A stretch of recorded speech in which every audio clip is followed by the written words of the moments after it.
Hey guys, how are y'all doing today? Let me just make sure I'm actually live and everything. Streaming Minecraft is an entirely different experience than what I'm used to, mostly because the world that I currently have loaded in has like 110 mods and is gigantic. So, well, not actually gigantic, but it's pretty big. So, yeah, just gotta make sure it doesn't lag and stuff, because it would be very disappointing if it did so. Alright, so let me just make sure I can kind of move around and everything's good. Alright, okay. Alright, I'm watching myself move around on stream right now, so it's nice and good. Yeah, alright. No way, it's a block game. Yep, yep, it's a block game. Alright, let me just go ahead and announce this on Discord and on YouTube, and then we can go ahead and start here. Give me a sec. Let me just ping everyone. Subtitle. Oh yeah, actually, hold on. Before we do any of that, let me go ahead and just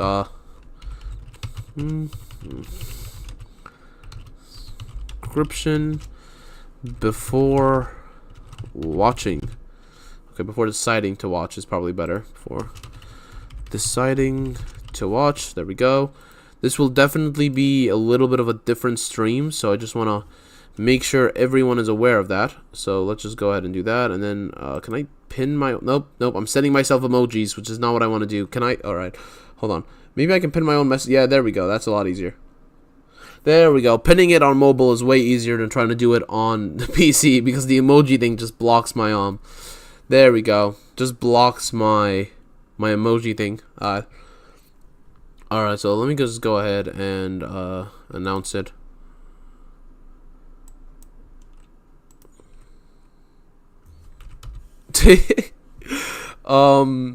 I would actually recommend doing the like reading the description first. Not even gonna lie, this is going to definitely be a lot more.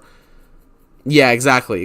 Well, as Orochi said, this is definitely gonna be a more serious stream. You know what I mean? We're gonna go into some very heavy topics here, and so that might be triggering for some people, especially since we're gonna be talking about triggering topics. And so it is probably better if you just read the description beforehand. All right, so everyone, we are live right now with a much more yeah, I'm just gonna do it live right now. They can just read the description. There we go. Alright, and then I just gotta copy and paste this to YouTube.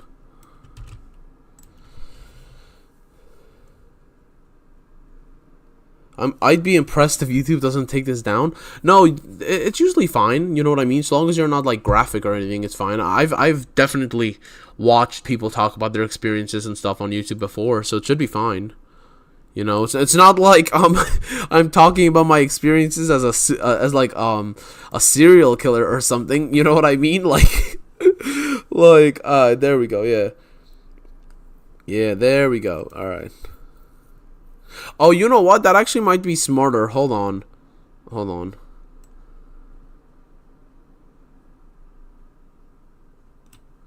Alright, hold on. Let me see if I can actually do this instead. There we go. Alright, wow. Thankfully I have mods who have much bigger brains than I do, because I would... Yeah, see, that's definitely better. That's definitely better. Alright, there we go. Let me yeah, that's definitely... There we go, bro. Let me just actually make sure that it shows the full message on if you're watching on like PC or whatever, because on mobile it doesn't show this full pinned message. So I just gotta make sure. I'm trying to cover all my avenues here before we actually start. Okay, you guys actually probably just heard a little overlap, but yeah, okay, it does full show pinned message. All right, good. All right, congratulations, Titan, by the way. Sorry, I want to make sure that, like, you know what I mean, everyone is as warned as possible. So all right, we're gonna start now. So actually, we're gonna start, and I'm gonna go ahead and start cleaning up this world while we kind of talk here, because this is honestly a mess. So I've kind of always wanted to make a video like this ever since I was like, I want to say like 10, 11. I've talked about it in the past. You know what? This is probably a better way. I've talked about it in the past, but the reason I wanted to start a YouTube channel in the first place was because back around, I want to say like the years of like 11 to like 14. Bro, what is your skin? Oh, it's Tony Stark. Yeah. Well, it's Tony. Yeah, it's Tony Stark with like a beard.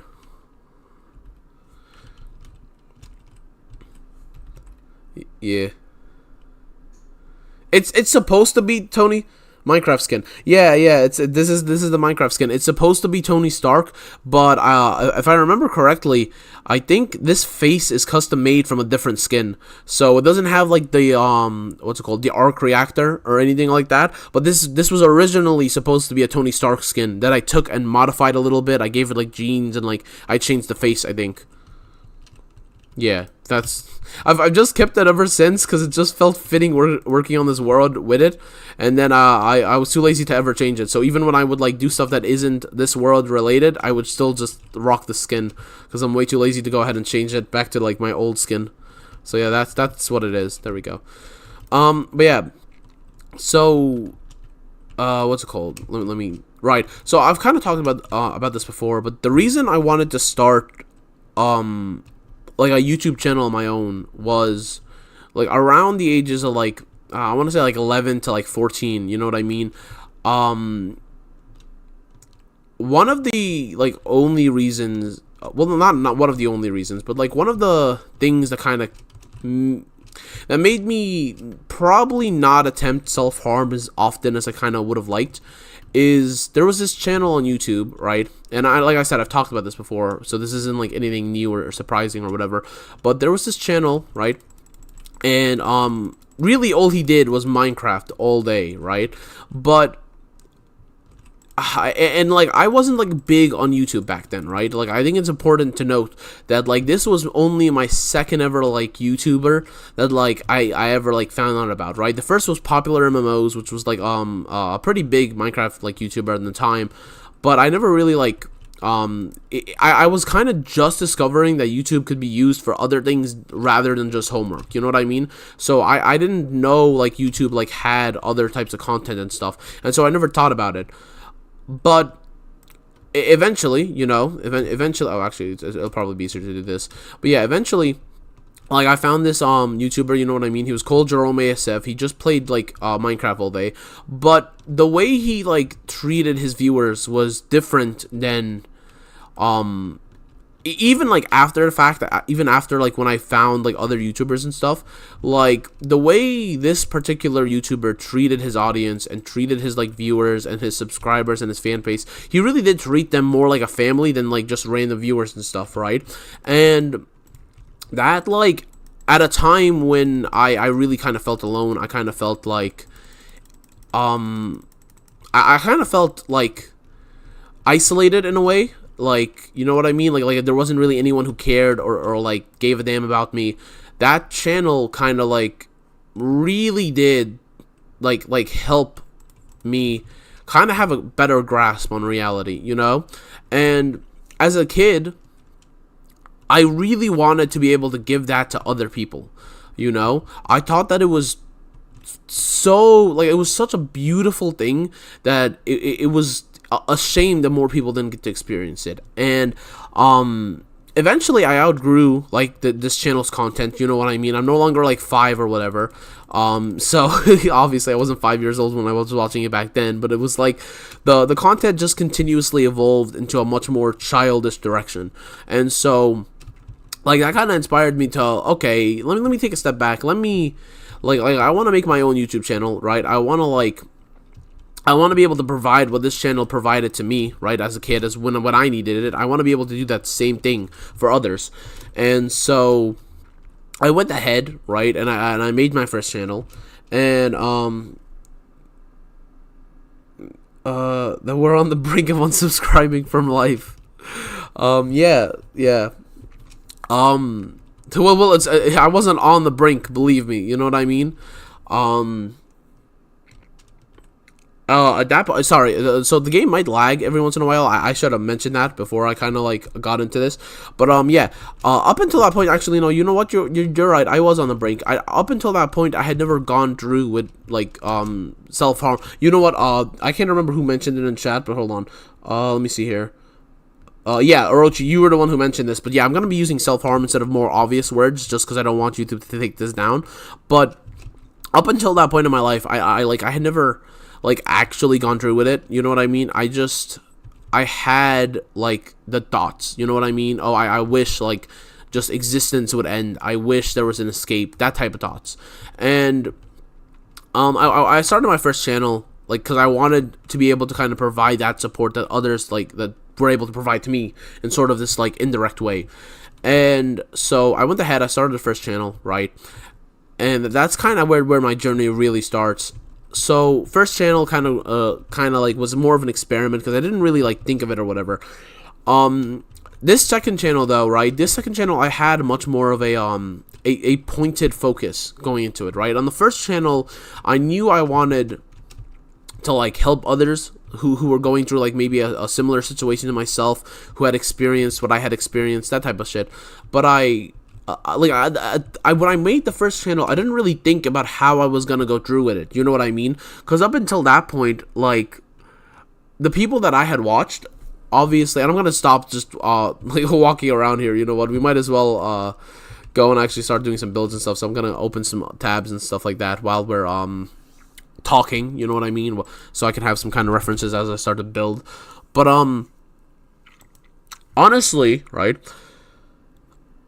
Sorry. So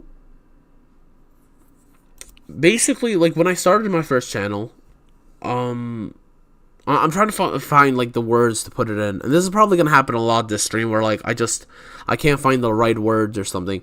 But when I started like the first stream, the first YouTube channel, I never really thought about how I was actually gonna like help people, how I was actually gonna provide that support that I wanted to.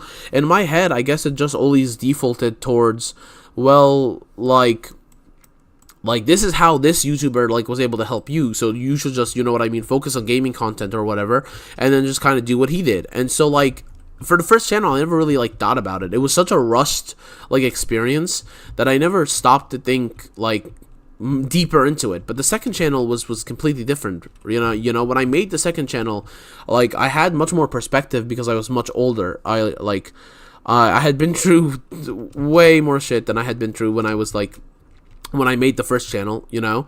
And in a way I was also much more broken than when I made the first channel, you know. Life really wears on you.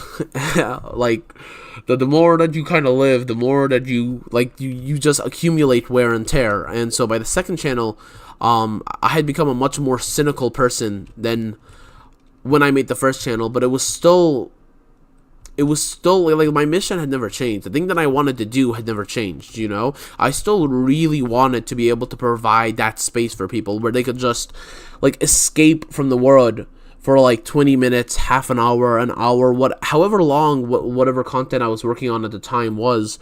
Like I really just wanted people, like I wanted to be able to provide that escape, right? And so like I did that, right? And that's why I kind of pushed the Discord, honestly, because it's like it's difficult to do, right? Like when I started the second channel, like I had thought that I'll just provide that same escape, you know what I mean? But as I said, like as I grew older, like I experienced more shit, and so like I wasn't the same like almost in a way naive person that I was when I started the first channel. Like for me, right, at that present age when I made the second channel, even if I had an escape, because I had several forms of escape, right? But even those forms of mental escape were no longer cutting it. You know what I mean? Like there are different forms of it's not even really depression, you know what I mean? Because I think depression is what is caused by like situations you go through, if that makes sense, right? I don't think depression is like the cause. I think depression is a symptom, if that makes sense, right? Like if you go through something like hard or sad or whatever, right? Depression is a symptom of whatever you just went through. It's not the cause of whatever you just went through. In the same way that if you were in a discussion with someone and they said something that pissed you off and you got angry, anger isn't the cause. Like, you didn't get into that conversation because you were angry. It's that conversation that made you angry. And trying to explain that to people who've never been through that is such a futile effort. Like, and I'm speaking from experience here, right? But, like, trying to explain to people that, like, you're sad or you're depressed because of what you've been through, and not that you're sad and depressed because, like, that's what's making you, like, go through these things, right? It's it's people don't seem to be able to understand that. And it's like for me as a kid, I couldn't understand why. You know what I mean? It's like, I'm telling you, I am verbally telling you, like, it's not that I'm sad that's making me look at this situation like it's a bad thing. It's because the situation itself is bad that I'm depressed. It's not the opposite way. And it's difficult, right? And, like, as I've grown up, I've realized that people just won't understand other people because you could put it into words. You could literally spell it out for them. You could step by step spell it out for them. And they still won't be able to quite grasp, right, what it is.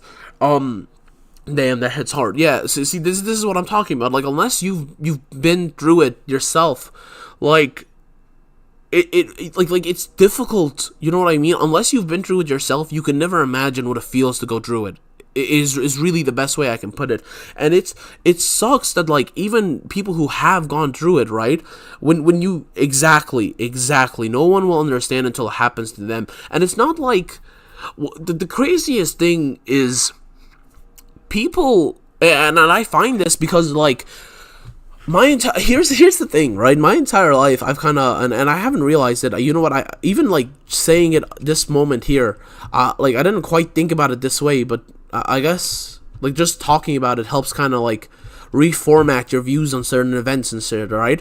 But, like, even up until this point, I've always kind of been the person people go to like, share their problems with, right? When I was back during school, I like to joke that I was, like, the school's therapist, right?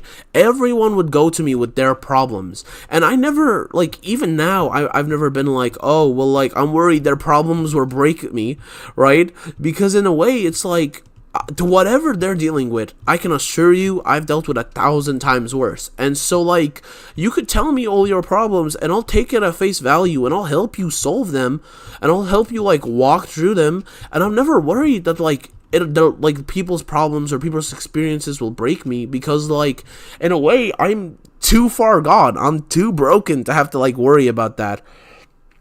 And, like, it's... Like and you know what, like, I had a girl, and by the way, this is gonna be a very tangenty live stream, you know what I mean? This is gonna, like this isn't really gonna follow any, like, any solid course or anything. I'm just gonna talk about stuff, and hopefully my experiences help you guys, because honestly, if it does, then at the very least I'll feel like I have accomplished something in my life, you know? I'll feel like I have managed to accomplish something. But, like, I had a girl, in high school, actually, tell me about her issues. I'm not gonna lie, I don't even remember what her particular issues were. I remember, like, I sat there, I listened to her like I always do. I tried to kind of give her, like, an outside perspective of, you know what I mean, what I thought she should do, how I thought she should handle her situation.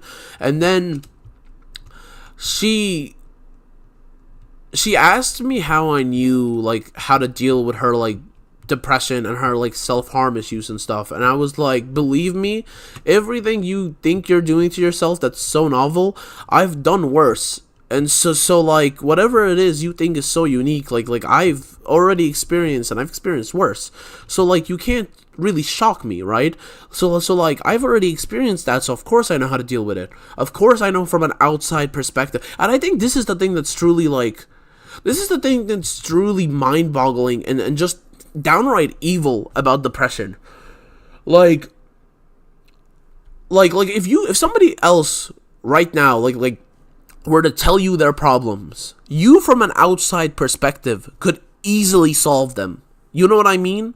Like, oh, well, my parents tell me they don't love me. Okay, well, why do they tell you that? What have you done? What did they do to you? Is it always? Do they always say that? Or is it this, like, a one-time occurrence? Is it, like, you know what I mean? From an outside perspective, you could look at things from a novel point of view.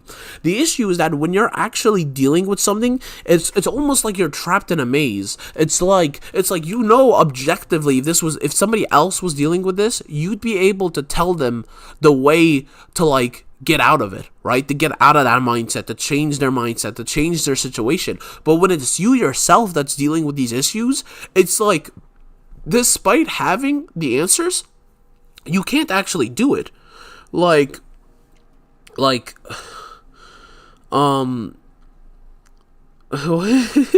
it's 5 in the morning, didn't sleep. That's my excuse why I can't talk proper right now.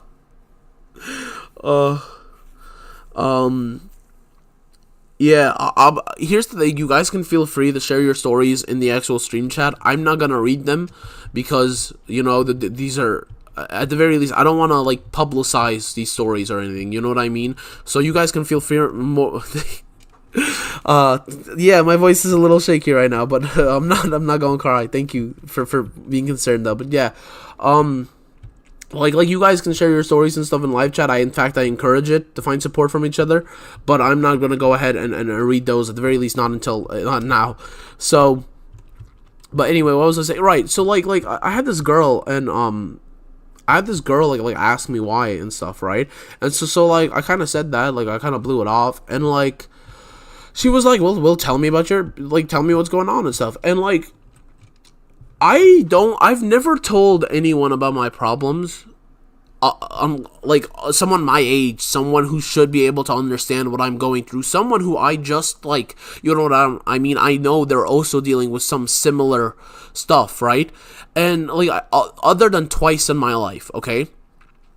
This is the second time in my entire life that I have, like, I don't mean like this as like this live stream. I mean like the incident that I'm talking about, right? That was my second time ever doing it in my life, and also my last time. But like, as I said, in my head, I never, like, considered other people's problems enough to break me, because, like, in my head, I truly believed, like, well, all the shit that I've been through is just 100 times worse. Like, what could anyone possibly say that it would cause, like, me to break, right? And, or at the very least, be more broken than I currently am. And so, I never, like, I never had the thought that my problems would be enough to break someone else, right? I never thought that way up until this moment. Well, I'm not gonna lie, she caught me at a pretty vulnerable moment in my life. I had just tried to self-harm earlier on that week, and so I was already kind of, like, mentally at my end, right? And so dealing with, like I said, dealing with other people's problems, it didn't affect me as much as, like, you would think it would. But when it was time to, like, open up myself, I didn't have as much sort of, like, mental resilience as I usually do, and so I just kind of ended up talking about, like, a little bit of my problems. The problems that I was talking about were, like, minor. You know what I mean? They were honestly minor. Like it's not like I told her my whole life or anything like that. I talked about, like, 1% of my experiences, and like she laughed it off. Like she didn't laugh off my experiences, right? What she laughed and, like, tried to make me feel better or whatever, right? She like tried to, like, comfort me, and then later on, she tried to delete herself, and I find this out through a friend of a friend, okay? And all that I know is that people are blaming me for her trying to self-delete herself. And I don't know why. I don't know if she's okay. People aren't letting me see her. People aren't letting me talk to her, right? But all they know is that this girl's most recent self-deletion attempt is my fault. And like I have no idea why. I don't know like what I did. I don't know. You know what I mean? Like in my head, I'm thinking maybe like I gave her, like, some bad advice. Maybe I don't know. This is the first time this is ever, like, I've had this sort of situation, right? Like I'm not saying that like I'm like a magical like guru or whatever, that like I just talk to people and they get better. That's obviously not how it works. Okay, depression is a journey. You don't just get to step out of it. Otherwise, there'd be no people dealing with any struggles in the world. But like I finally get to meet her like later on that week, right? Like I basically like I got pretty pissed off eventually. Like people just kept blaming me, and it feels like honestly, people blaming me for shit that I shouldn't get blamed for is like a large part of my life. And so like eventually I got so pissed off. I was like, I like literally fuck it. I'm just gonna go. I'm gonna push through all these dumbass people who keep trying to like block me from her, and I'm just gonna see what's going on. And so I talked to her, and she said that she didn't know that people were saying that about me, and she didn't know that like people were like saying that it was my fault. She said that the reason she tried to self-harm herself, and I swear to God I can't make this up, but she said that the reason she tried to delete herself was because after hearing about my problems, she felt like she was silly for feeling her type of way about her problems. Like she felt like invalidated of her own feelings. You know, she was like, if this kid is like going through all this shit, you know what I mean, and he still has a smile on all day, and he still has, and I'm like paraphrasing what she told me, right? But he's still able to smile all day and crack jokes all day, and like people can't even tell anything's wrong with him. If he's gone through like all this shit, and I'm out here freaking out because of my minor issues, like what does that make me? And she said that thought like drove her to like try to delete herself. And like I said, up until that point, I never considered that my problems could like break someone, you know?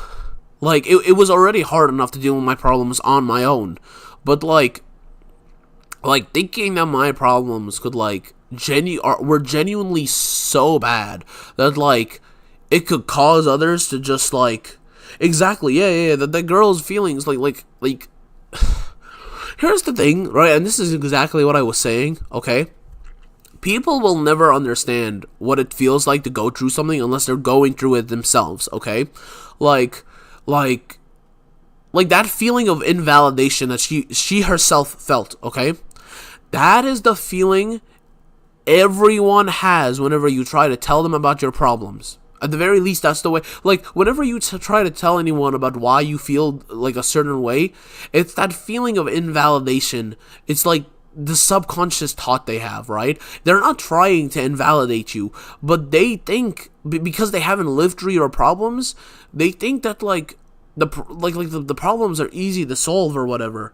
Like, yeah. Thank you so much, mods, for making sure that this this is being like properly moderated. But yeah, this is, you know what I mean, like she felt invalidated of her own feelings. Okay, like these are her own feelings. She's actually experienced yeah, by the way, hi Dika. But like she's actually experienced these events herself, but she still felt invalidated.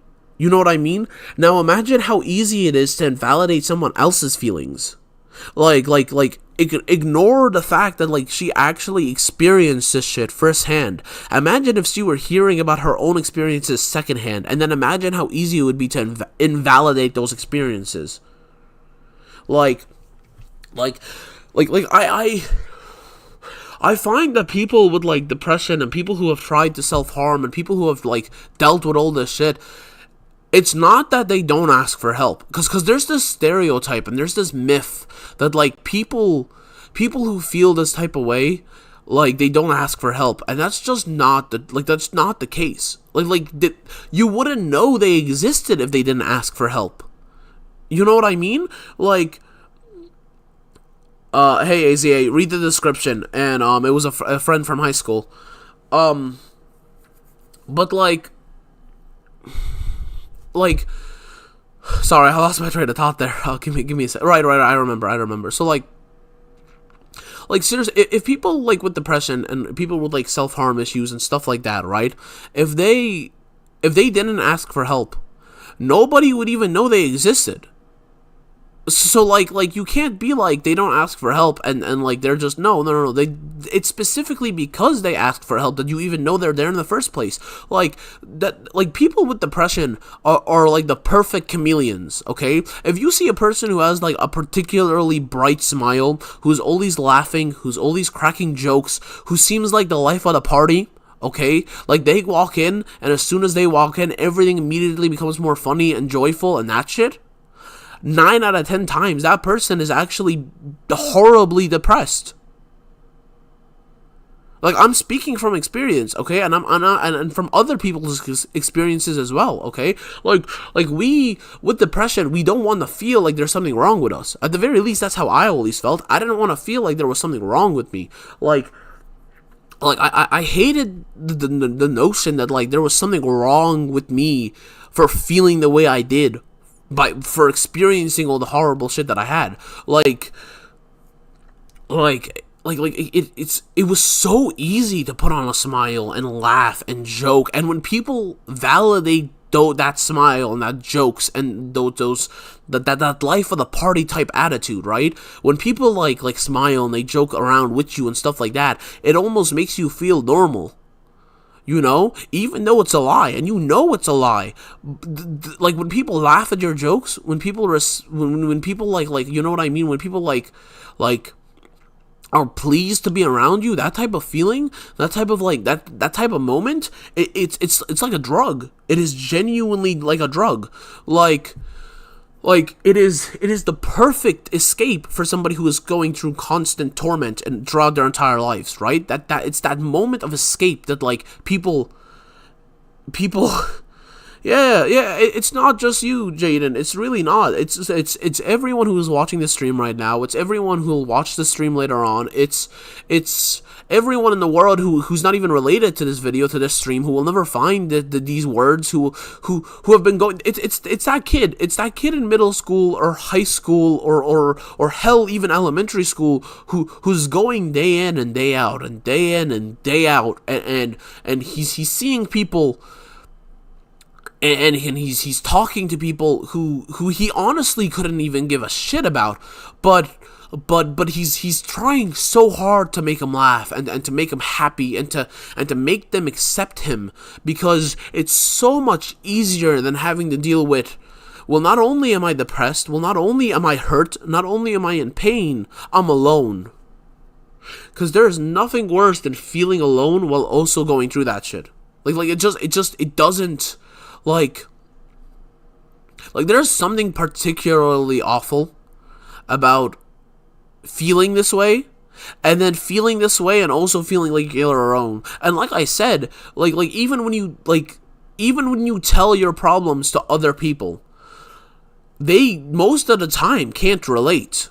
You know what I mean? Like you could tell like you could tell a person, I feel like I'm gonna self-harm myself. And in their head, they just go, well, like, okay, well, don't. Like, if you feel like you're about to, that obviously means you have enough time to, to stop, and just don't. And it's like, that's not the way it works. That's just not the way it works. Like, obviously, like, we know self-harm isn't good, okay? Obviously, we know that. But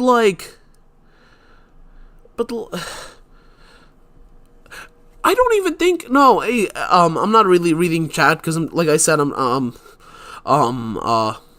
trying to make sure my words are as coherent as possible, but I just saw AZA's comment, thank everyone here has such rough lives. I don't even think that it's just people here who have rough lives. I think surprisingly, and I know this is going to be a surprising comment, I think people who are depressed, who are hurt, who are suffering, are genuinely the majority of the population. I think it's just that like you can't find like proper help, proper outlets, proper whatever, and so like we always go like unnoticed. You know what I mean? It's so much easier for people to just pretend the world is a happy sunshine place, and it's fine. And it's fine. Like, that one person who sits in the back of the class all day and who wears a long sleeve shirt or sweater at all times, they're not okay. And you know they're not okay. But it's so easy for you to pretend they're okay. It's so easy. Like, there's something so easy, so serene, so peaceful about pretending the world is perfectly fine, about pretending that the world isn't broken, that shit isn't wrong. It's so, like, I don't know when you guys kind of like when your lives turn to shit. Okay, I don't know when, but if there was a time before then, try to think on those memories from your like perspective and from your current experiences. Are there people from your past who stand out as being depressed, who stand out as needing help? Because it's so much easier. It's so much easier to be like to write those people off from memory, right? To think, oh well, everyone's had a smile on, so they must be fine. But then you think back to your memories, having experienced what you currently experience, and you're like, there's so many people around me who are broken, like, but I didn't even see it. I didn't even know. Like it sucks. It sucks being, like, because like I said, it's not like we don't reach out for help. It's not like those people who like self-harm and shit don't like reach out to help. Like we do. And most of the time we get blown off, or we get like we get blown off, or we get told, like, I had a conversation with my family yesterday. You know what I mean? And I know that this wasn't meant for it to like come off this way. Okay, like I know that this isn't what they meant, but this is still the way I took it. Sorry, this Discord just pinged, and then I saw somebody talking about a curry. But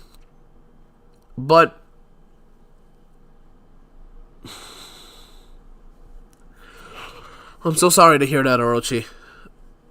Yeah, I hope your sisters are better. Like I was saying, I had a conversation yesterday, and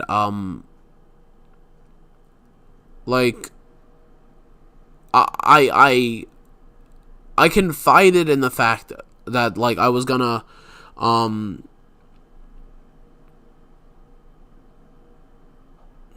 that I was gonna like self-harm. Like I felt like I was gonna self-harm soon, and like I really felt like life was hopeless and shit. And like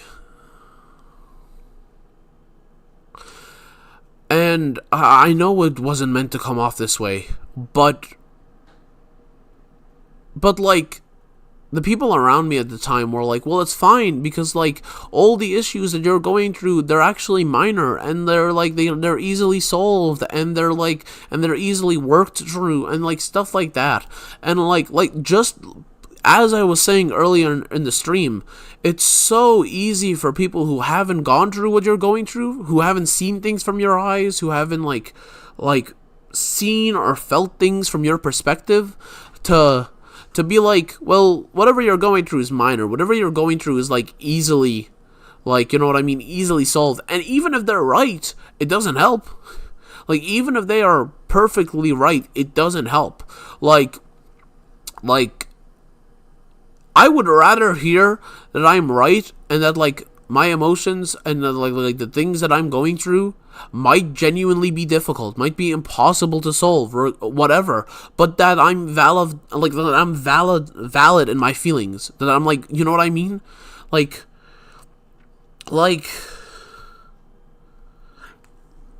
yeah, it's not, that's what I'm saying. Sometimes it always like, I think sometimes like it hurts way more when it's coming from a place of like love or compassion or like whatever, you know, when somebody says something heartless and it's coming from a place of malice, it's a lot easier to write off. It's a lot easier to ignore. But when somebody says when somebody says, oh, like says something particularly heartless, or like writes off all your experiences and all your emotions or whatever, and it comes from a place of like love, that shit hurts way more.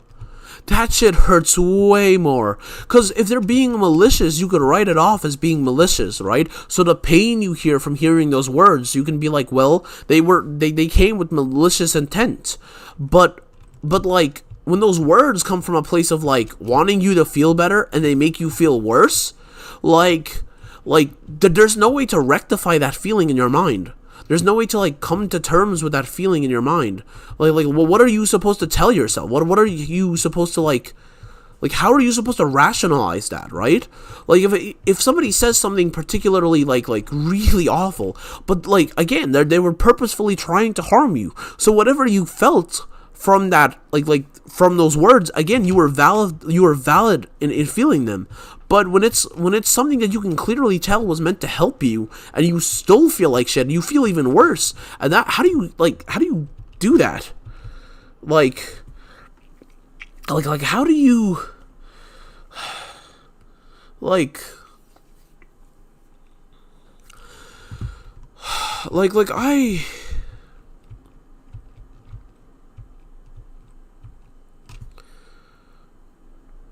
like, man, it's a struggle, honestly. Like it's honestly a struggle, you know? Like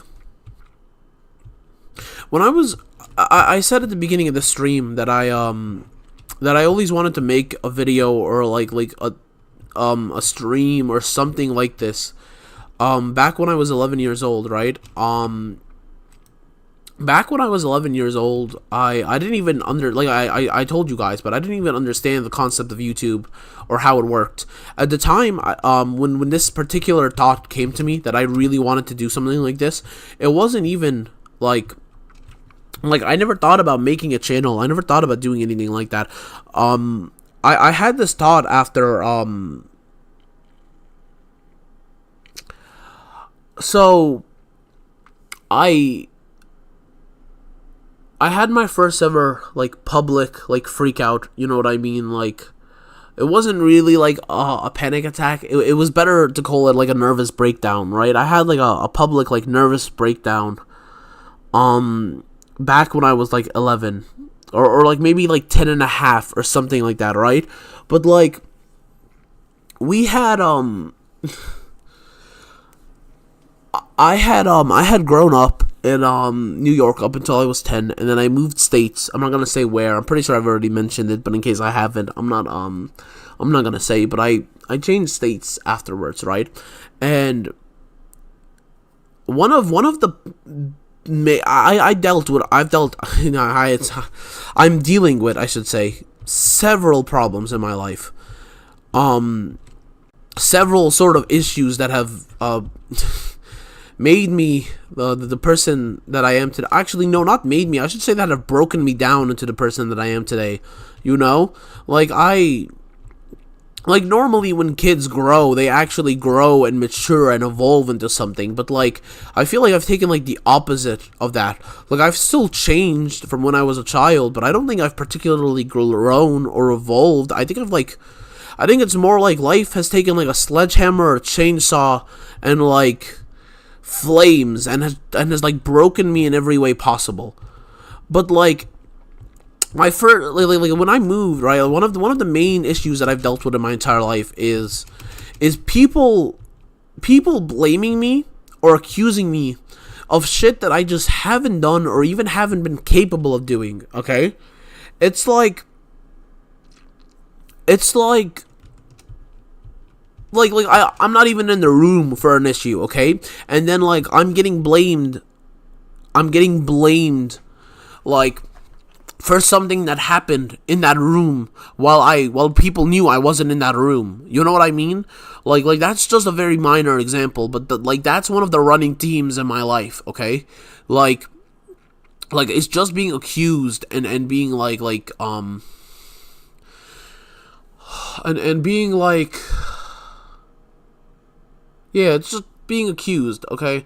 And or like being blamed for shit, and it's actually like developed into it's even developed into like a trauma of sorts, where like, and I didn't even notice I had this until like recently when I was working, but like whenever like whenever anyone like tells me anything, it's like I have PTSD. It's like I'll take the words and then I'll go on the defensive immediately. Like, no, that's not what happened. This is, and it's like, yo, chill. No one was even blaming you. We were just like telling you this thing. You know what I mean? Like I never even like realized that until like I got into like a working environment that I had like that it had gotten so bad it became like a PTSD trigger for me. You know what I mean? Like. And that's not to say that like this theme didn't continue even like onwards when I was in work, but like not every situation was that. You know what I mean? And I didn't even realize it until recently.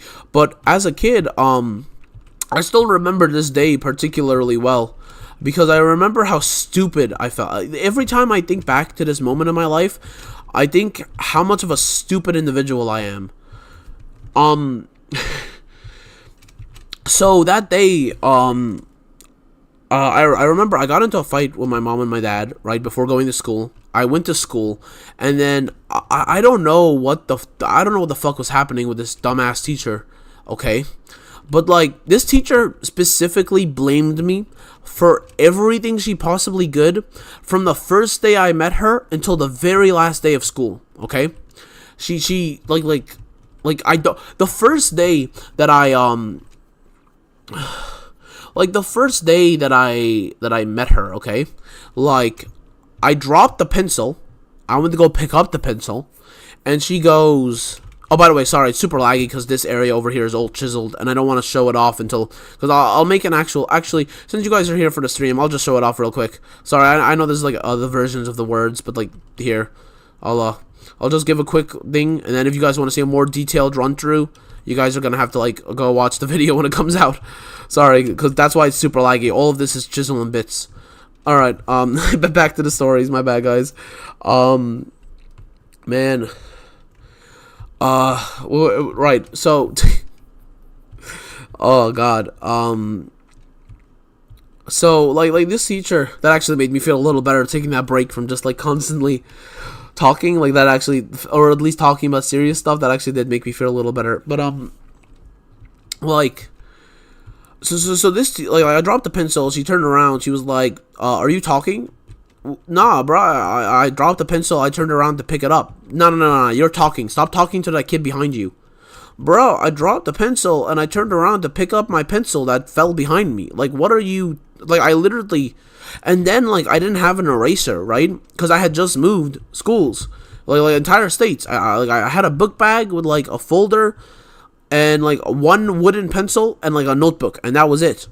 So, like... I was like, nah, I didn't, like, say anything. And then, like, I needed an eraser, and I was like, I turned to the kid behind me. I was like, hey, you got an eraser? And he was like, yeah, bro. And he gave me an eraser, and I was like, thanks, man. He was like, nah, you good. That person would later become a very close friend of mine up until, like, a couple years later, or like, even a few years later, you know what I mean? But, again, hey, stop talking to the kid behind. Bro, I'm not, like, I literally just said thank you for an eraser. No. You having a whole discussion. I can hear you. How can you hear me? Like, I just got to this class. You don't even know what my voice sounds like yet. Like, how can you possibly hear me? Like, even if I was talking, you wouldn't know my voice. Because I just got here. I've said 2 words since I got into this fucking class. Anyway. That day, though... Yeah, at least there's some positivity. That day, though, like she was just particularly like picking on me. Like I said, I had just gotten like I had a fight with my mom and dad. I came in I just, she accused me of like 7 things that day. Okay, and like we had this card system. Okay, and where like every time you piss the teacher off, the teacher will go and make you get up out of your chair, go to the back of the room, flip your card, and then like go, you should sue that teacher for event. Bro, I no joke, have had, and I don't know what this is. It's like a curse, but one of my assistant principals was like, "Bro, you have like a woman curse, because every single year I will have one female teacher that hates me, and they'll do anything they can to just like ruin my life." For no reason, and it's always a female, and it's always one. It's literally always one teacher. Like everyone else will like, even if they don't enjoy me as a student, they will at the very least show me like some modicum of respect, because I've never been the type of student to like cause trouble just to cause trouble or whatever. You know what I mean? Even if I'm like lazy and I won't do your homework or whatever, I'll just sit in the back of the room with headphones in. Like I won't disturb your class. I won't disturb your teaching ability. You know what I mean? I'm always very polite. Like as soon as I walk in the room, hi sir, bye sir, hi ma'am, bye ma'am. But it's always every single year one teacher who's gotta be female and they gotta hate me.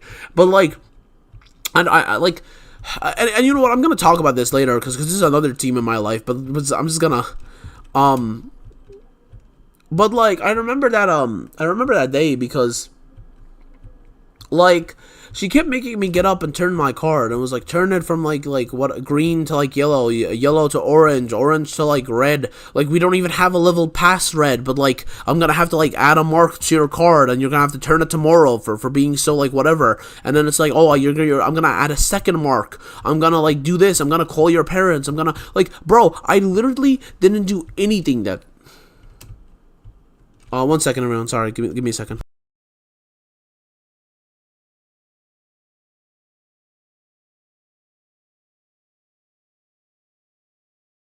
Give me a sec, guys. Let me go to the bathroom real quick, and I'll be right back.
Hey guys, I'm back. Sorry about that.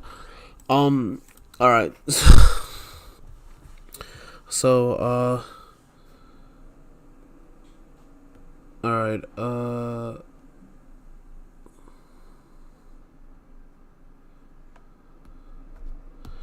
Yeah, I'm not gonna lie. I just got a therapist. Like a month ago. Myself as well. So, or she, we have similar time frames for our therapists.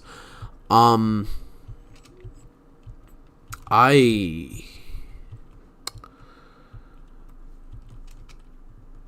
I've had very bad experiences with therapists and like psychiatrists and stuff like that in the past. Um, you guys know how I was telling you, like it's very easy for someone who hasn't gone through what you've gone through to just like write off your experiences. Like you like imagine when that person is the person responsible for supposedly helping you. Like it just it doesn't really like sorry guys. Anyway, um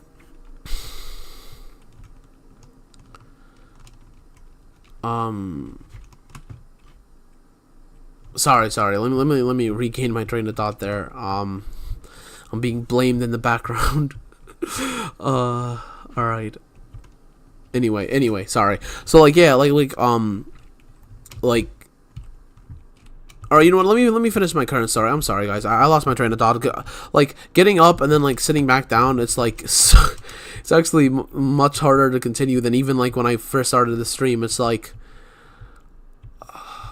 you know what? This kind of feels the way it feels every time somebody opens up, or I should say every time I open up to anyone. Right? It's like you open up and then you stop, and then it's like it's so much harder to like open back up.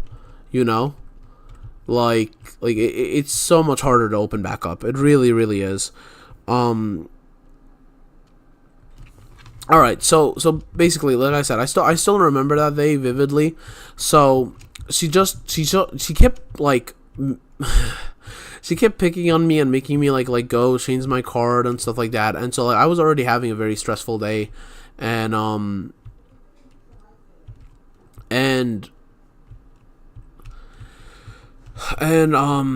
I went to the cafeteria, like I got some food, like I sat down, and up until like that like up until that point, like I've talked about this before on the channel, but when I was like 10 years old, right, I was living in a very like suburban community, so like no swears, no drugs, no like mention of anything like vulgar or violent or anything like that. It was a very like white gated community, you know what I mean? So like I had never heard of anyone like self-harming or of anyone like hurting themselves or anything like that. So up until that point in my life, it was a very odd like thought, you know what I mean? Like I had never heard of anyone else having this thought, and I didn't like know what to do with it either, you know? And so like I didn't even know how to like go through with it. I didn't know like if this thought was even normal. I just I think all of that just added to my already immense confusion and stress. And so I sat down in the cafeteria, right, and I was just listening to people talk, and I don't know what it was, but like there was just something about hearing like people talk and like how happy they were and how cheerful they were, and like just how normal they were, like really pissed me off. Like my white gated community turned into a crack supply chain somehow. Damn, man, you must got all the product. Give me something. uh, thank you for thank you for cheering me up with that word. Thank you. I lived in a forest with my grandparents across the street.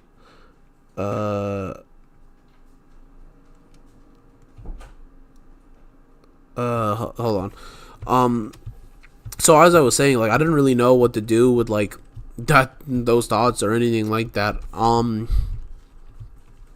But I don't.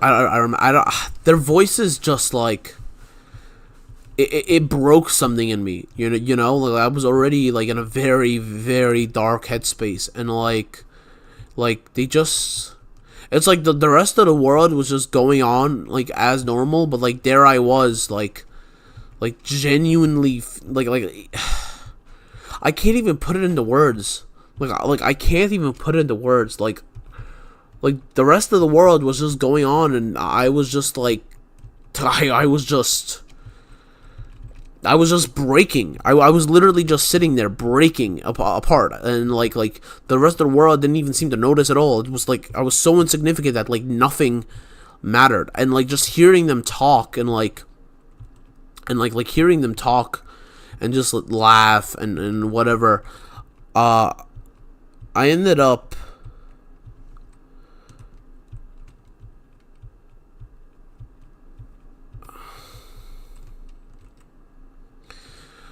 I'm so sorry you had to go through with that, Orochi.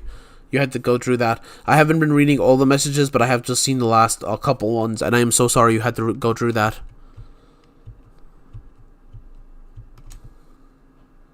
Oh my god, wow. Oh my god.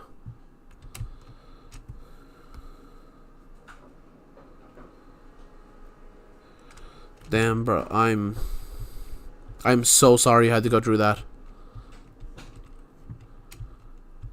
I'm so sorry you had to go through that.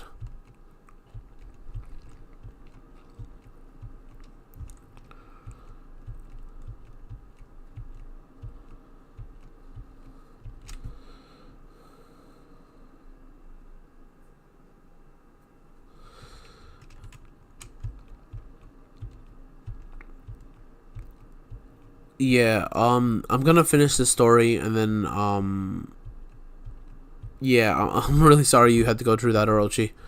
I'm glad you opened up, man. I'm really glad you opened up. I'm not gonna lie, I've kind of been worried about you, bro. Man, I'm not gonna lie, I've been really worried about you, bro. Like you've been acting kind of odd the past few days, and I've been trying to get you to open up, man. And like I knew something was bothering you, but you know what I mean. Like I'm glad you've been opening up. Like, bro, that's like this is. I wanted to start this channel to help people, and like um through the Discord, I've managed to like start reaching out to some of my viewers and stuff like that, right? And like try to help them in whatever way I can. But like it almost feels like the blind leading the blind. Like I don't think I'm qualified to help anyone, you know what I mean? Like I can't even help myself. If I could, I wouldn't be as broken and as damaged as I am now. So like in a way, like I want to help as much as I can, and in another, I don't think I'm adequate or like enough, you know. And so it worries me when like I was talking to my therapist recently about this, and and I was actually talking to my therapist about this recently, right? And we weren't even like talking about like the like YouTube pressure or anything like that, right? We were talking about like my inferiority complex and like my perfectionism, and how that like stops me from making progress in anything, because like because because I always have to try to get it as perfect as possible. And I was telling her how like I'll record like 15 YouTube videos, and I'll like delete 14 of them, and I'll upload one because the rest aren't anywhere close to as perfect as I would like. And like I don't know how, but that segued into like a conversation about how like I'm I have these like people on Discord, and I'm not gonna name any names. I'm not gonna say like who they are or anything like that. But I have these people on Discord that I'm trying to help, and they're going through some really bad situations. And like I was telling her, like it's like I literally see myself in them. It's like I see these kids going through exactly what I went through, exactly the same thoughts, exactly the same behaviors, exactly the same like experiences with depression, with anxiety, with panic attacks, with all of that nonsense. And like I want to help them, like I've been through what they've been through, but watching them relive it, it's like I'm watching my younger self. It's like I failed to save my younger self, and I want to save these people as much as I can, but like I don't feel like I can. And like I didn't even know that it was bothering me as much as it was. But like I had this talk with her, and like I ended up like just like talking for like an hour about this alone, and like I just like this is why I started the YouTube channel. It's exactly this. This is the exact reason I started it, to help people who've been through what I've been through, to help people sort of like find a rock, to be able to like just to be able to just, you know, like help them. But like I but it's like I don't, like, I want to so badly, but I don't even know where to start or how to, you know? Like, I would literally give nothing more than to be able to help these people, but to help all of you, in fact. But like, I don't know where to start, and I know, like even she told me, she was like, "That's like you're putting so much pressure on yourself for no reason."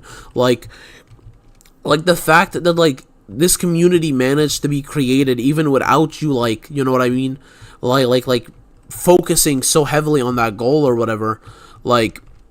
It shows that whatever you're doing is working, at least like minimally, and I'm like, yeah, and I agree with that, but it feels like there's more I could be doing, and like maybe it's because I've already been through like what you know what I mean, what most of you are experiencing right now, but it's like I wish there was someone like who I like as a kid. I wish there was someone who could have understood what I was going through and was there for me. And it's like now I have the experience to be that someone for others. And I don't know if this is my inferiority or my like perfectionism or what, but it feels like I'm not doing enough. Like I'm not helping enough. Like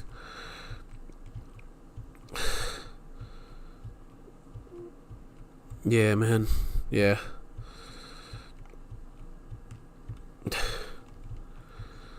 Like, yeah, Rochi, we're not gonna go anywhere, man. Like, honestly, like this is I made this live stream in part because I really needed to just to talk, to just talk, but at the same time I was hoping that like by sharing what I've been through, even if I can't share everything, even if there's some things I can't share, even if there's some things I want to share but can't because of other reasons that I can't get into, I was hoping that just like even just opening up a little bit will help the rest of you to feel like not only is there someone who's been through what you've been through, but also hopefully have you guys open up to each other. You know what I mean? That's why I made this community. Like that way, if I do go homeless, if I do like disappear, if whatever, at the very least I'll be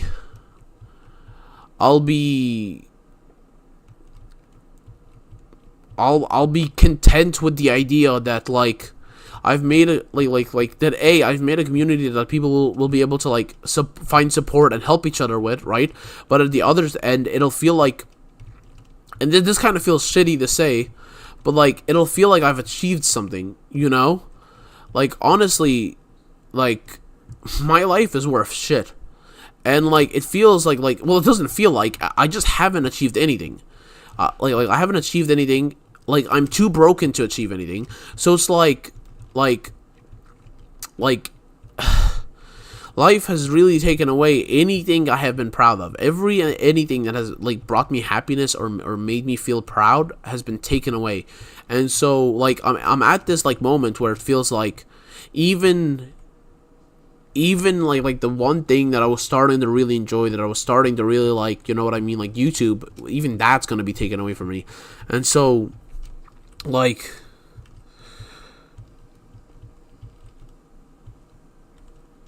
alright, King, I really want you to read this. As someone who's been talking to you, if I didn't talk to you, I was probably going to commit. I do you one night thinking I had nothing left and you showed up.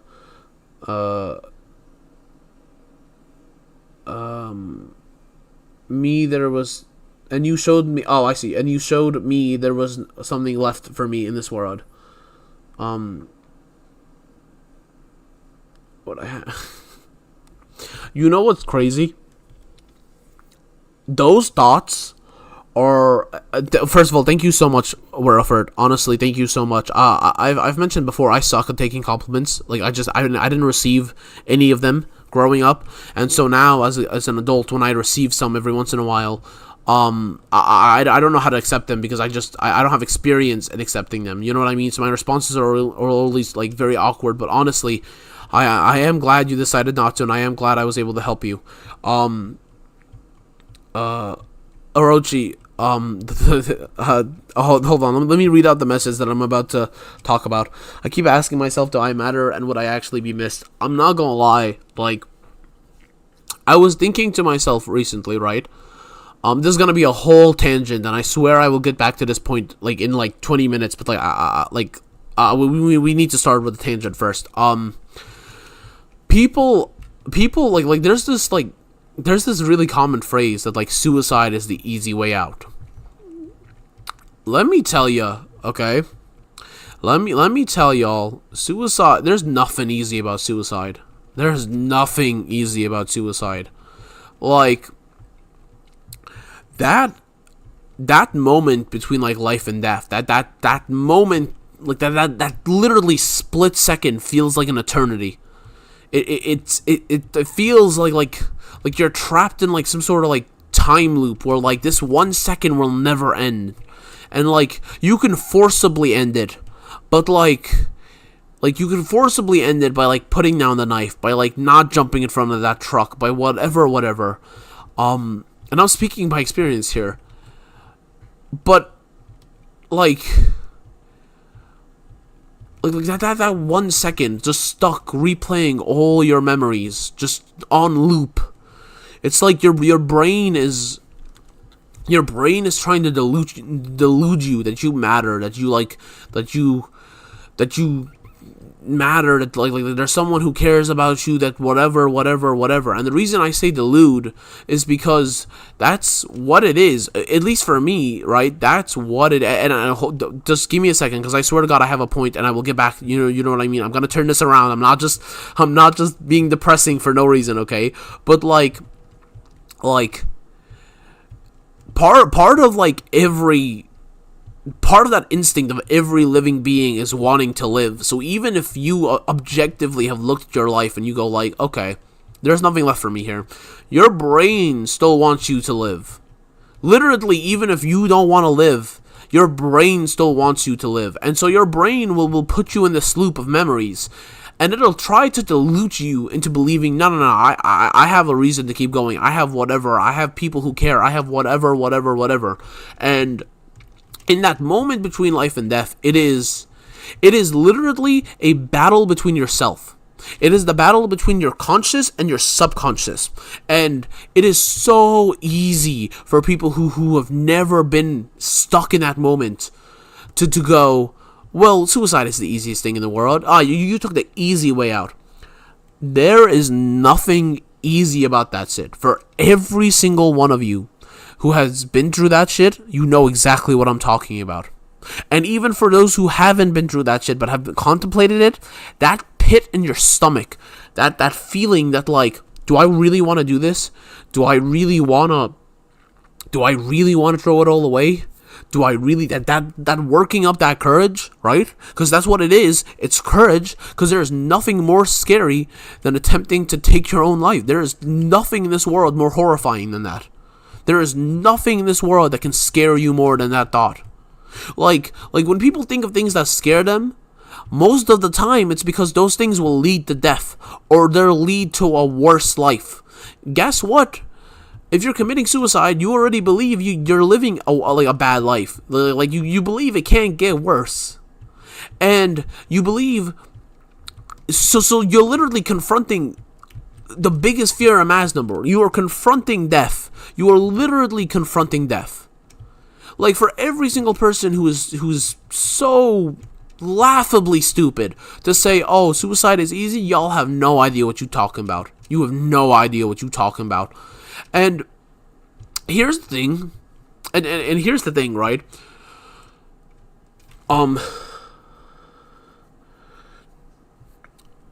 Here's the thing. And I tried. I stopped myself by self-harassment. Still got hurt. I listen to my words, Orochi. Okay, listen to me here, bro. You can't lie to yourself. The problem with suicide is it only works so many times. Like, well, actually, I guess it only really needs to work once, but well, that was the darkest joke ever. Oh my god. I am so sorry. God damn. Okay. Alright, hold on. Let me finish this tirade. My god, that joke came out of nowhere. Bro, I've only said I got crazy dark humor, but that shit was fucking wild. Alright. So, what was I saying? Right. Okay, so here's the thing, right? You can't lie to yourself because, like I said, in that moment of like self-harm, in that moment of like suicide, you're stuck in an infinite loop of your own memories. You're literally stuck confronting your own subconscious, right? And here's the thing, right? The more you do self-harm, the more you do suicide, like, the more those arguments that your subconscious makes don't work. You know what I mean? Like they don't work. Like if your subconscious tells you you still have something to live for, and then you try to commit suicide 3 more times, by the 4th time you hear you still have something to live for, you go, well, what about the first 4 times? I listened to you and there was still nothing to live. There was still nothing to live for. So, like, obviously my own mind is lying to me, you know? And but believe me, I am a person who has tried to commit self-harm, deletion way more than 20 times, okay? I should not be alive right now. The only reason I am is because God hates me. That's the only reason I'm still alive. But like, what I've learned is that you can't try to delude yourself into either stopping or even going into suicide. You just can't. Because you'll always have to confront reality at the end. You will always have to confront reality at the end, okay? And what is reality? Well, reality is I'm still alive, right? That first of all, that's got to be the first thing you think of. Reality is I'm still alive. I'm still existing in this moment. I am still here. Now, the second thing you think of, at the very least for me, because this is my personal experience, the second thing you think of is the suffering will never stop. Like, the suffering, the pain, the torment, it'll never stop. It doesn't matter what I try to do. It doesn't matter how I change my life. It'll never stop.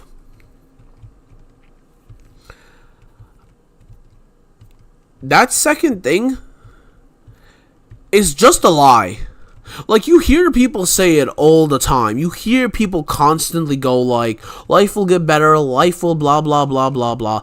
Like, they have no idea what the fuck they're talking about. They literally have no idea what the fuck they're talking about. They're literally just saying platitudes in hopes that, like, people will stop trying to harm themselves. Not because they actually give a shit, but because it just makes them feel uncomfortable. The thought of somebody trying to harm themselves makes them feel responsible somehow. Right? That's literally human psychology, by the way. That's the reason people automatically attempt to prevent suicide. That's the human psychological aspect of it. And like you have to objectively look at yourself, okay? And you have to go, I refuse. I refuse to continue suffering. I refuse. I have suffered for deadass decades of my life, and I refuse. I refuse to suffer anymore. I can't stop the suffering, but I refuse to allow it to continue getting to me. Like, I can't stop the world from being shit, but I can stop my reaction to the shit. Like, I can stop allowing it to affect me as deeply as it can. I can find something, some form of pleasure, some form of happiness, some form of solitude that brings me joy. I can let this world stop affecting me. Like, I'm not gonna lie and say, oh, my life still isn't suffering. My life isn't like depressing. My life isn't whatever. Like, I'm literally about to go homeless in 2 days. There's zero chance I have to say, oh, my life is great. I'm going homeless in 2 days. Like it's not like, oh yeah, well, it's great or whatever. Like there's no like deluding myself into believing that life will get better. There's no deluding myself into believing that, like, you know what I mean? But like I can find happiness wherever I can. Like, yeah. Like, I can't stop it, but I can stop myself from allowing it to weaken me, bro. I can't, cause there's a strange sort of satisfaction to going through something that would break normal people, right? That would shatter anyone who goes through your situation, and still being in one piece at the end. There's something so satisfying about that. There's something so satisfying about somebody, like, telling you, oh, well, you're not actually sick. Oh, well, you're not actually, like, that's not an actual reason for you to, like, be out of school, be out of work, be out of whatever. You're just making it up. You're exaggerating. You're whatever. And in your head, you just go, yeah, this person wouldn't live 2 years in my body. This person would not survive 2 years in my life. This person would have attempted to kill themselves within 2 years of my life. Why the hell do I give a shit what they say? Why the hell do I give one damn what the hell they're saying about me? They don't understand the pain I'm going through. They don't understand the suffering that I've lived through. They don't understand anything about me. Why do I care what they're saying? Why do I give a damn? Like why? It's like, it's like, seriously, why do I give a damn?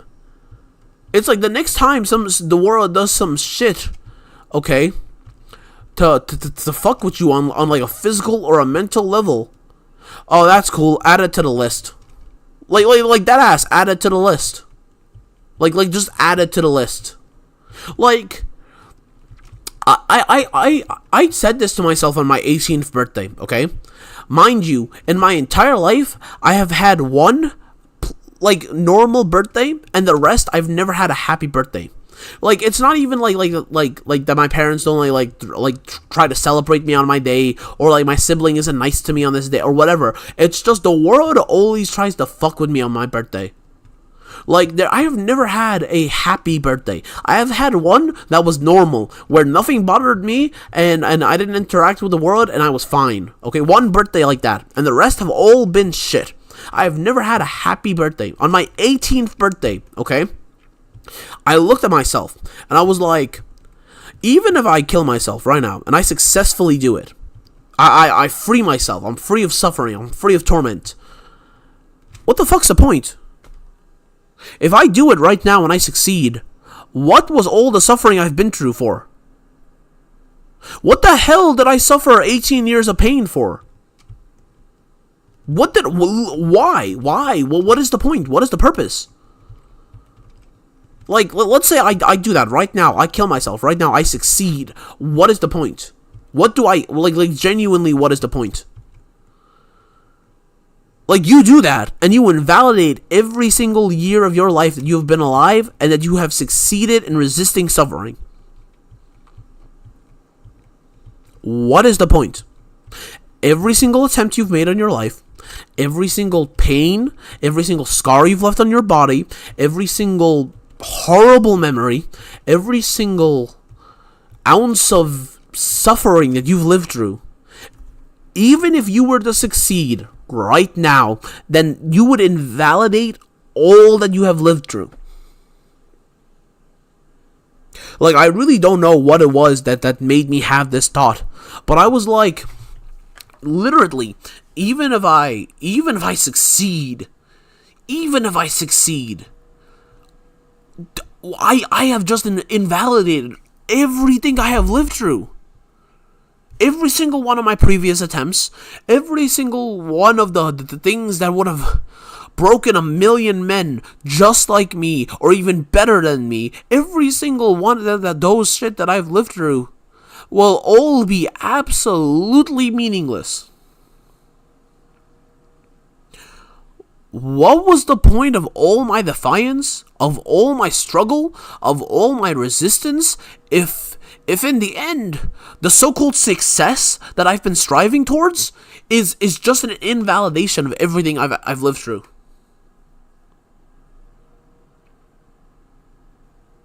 Like, Like, genuinely, what is the point of that at that moment? Well, why?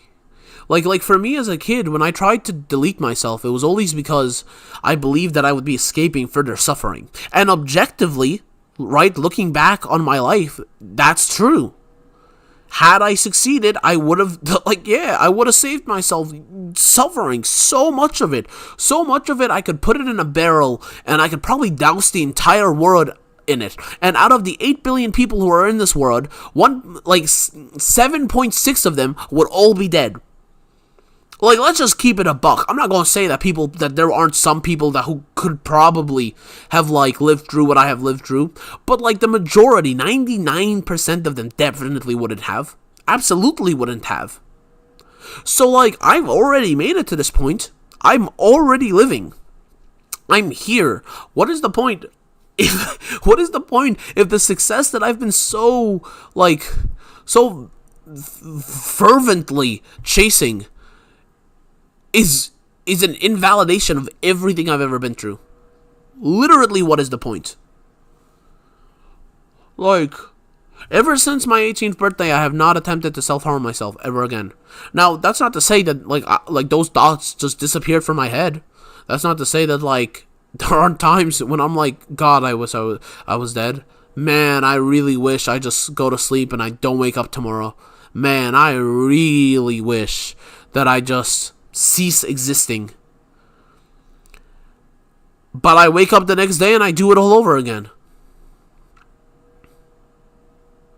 But whenever I got them thoughts, alright. If I cease to exist right now, yeah, that'd be kind of nice. But since I'm still existing, let me try to find whatever pleasure I can in this life, whatever happiness, whatever satisfaction I can. Let me find it. And let me embrace it wholeheartedly. Let me stop giving a fuck what other people say about me, because what the fuck do they know? What have they lived through? What have they experienced? What the hell do they think they know? What do they think they understand, man? Bro, everyone always want to talk about how, your experiences mean blah, blah, blah, blah, blah, blah. It's bro, look, you're a night shift manager at goddamn Taco Bell. You've lived 40 years of your life, and this is what you've accomplished.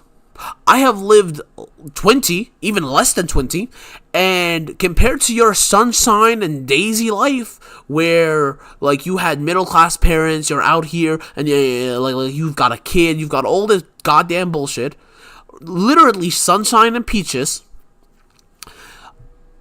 half of my life would have broken you. Literally, half of my life would have broken you. So, what is you out here trying to tell me about? You don't understand anything. How are you going to lecture me on hard work when you don't understand any of the work that I've put in just to stand here today?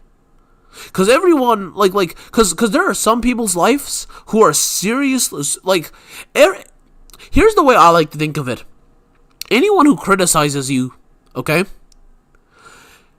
Most of the time, they've had a life where all they've got to do is exist, and they will continue forward. They don't have to struggle to be alive. They don't have to fight against the world just to continue living another day. They don't have to defy their own body's limitations, to defy their own mental limitations, to just continue to do a normal task. They don't have to do any of that. They just literally survive, they breathe, they get some food, and they continue onwards with their life, and they don't feel anything. What would they do in our lives? And let me tell you, it would not be pretty. Let me tell you, it would not be pretty. Let me tell you that right now. Man, I don't know if that even made any sense. I just honestly, it's not like I said, it's not like the thoughts go away. It's not, that it'll never happen, you know? The difference is that they're not as frequent. Honestly. Like, if before it was every single day, now it's like maybe once a year, you know? Maybe like once every 6 months, you know? Like when you're trying to focus on living your life to the maximum of its potential, ignore what anyone else says, ignore what anyone else thinks you should do, ignore all that shit. When you're living your life the way you want to, even if you've got a shit day, still feels pretty good at the end, let me tell you. Still feels pretty goddamn good at the end. Yeah, man, today feels like a shit day. I hate today. Yeah, man, if I could die right now, I probably would. But damn, I got some progress in this morning with that book that I was working on. Man, I just finished whatever. Man, I just finished painting my another painting. Man, I just finished developing this game that I've been working on. Man, I got a little bit more progress in on that on this Minecraft world. Hell, I got a little bit more progress in on this Minecraft world. I feel good. It doesn't it doesn't gotta be big progress. It doesn't gotta be like you know what I mean? So long as you're doing something that fulfills you inside, then even on those days that you honestly would rather not be alive, you could still keep going. You could still push through it. You could still do it. The thoughts are still there, but at this point, I'm too exhausted to even commit. I didn't then, so why should I change it now? That's exactly what, bruh. That is literally my thoughts on my 18th birthday. Those were my exact thoughts. That night, I really wanted to so badly, but it's I already, man, I've tried. I've done everything I could. None of it has mattered. So why would I do it now? And you know what I mean? I'm too exhausted to do it, honestly. Honestly, I am. Honestly.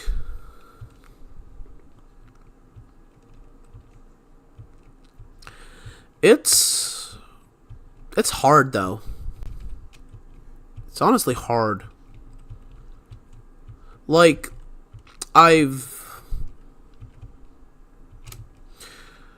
I'm gonna mention some things about me right now, okay? So I mentioned that that anything that gave me satisfaction into I'm gonna mention this, and then I'm gonna mention something right afterwards, which might not make a lot of people happy. So I'll give you guys a warning before I go into my second tirade. Okay, so I'll go into the first tirade, and then I'll go into a second tirade. I've mentioned before that anything that I was proud of about myself was stripped away from me, you know? And slowly over the years, it's I've lost more and more and more portions of myself to the point of now it's I look at myself and I'm horribly disappointed with the person that I've become. It's anything that I was proud about myself before was just stripped and stripped and stripped until it's I'm just I'm like a husk of a person just living. That's what it feels like sometimes, you know? I'm still trying to get as much pleasure and satisfaction from the world as I possibly can, but God, at the end of the day, am I just a husk of what I could have been? And that thought, I think, hurts. That thought honestly hurts. That's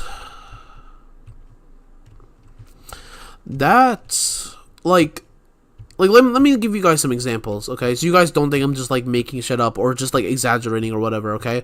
When I was 10 years old, I had a six-pack.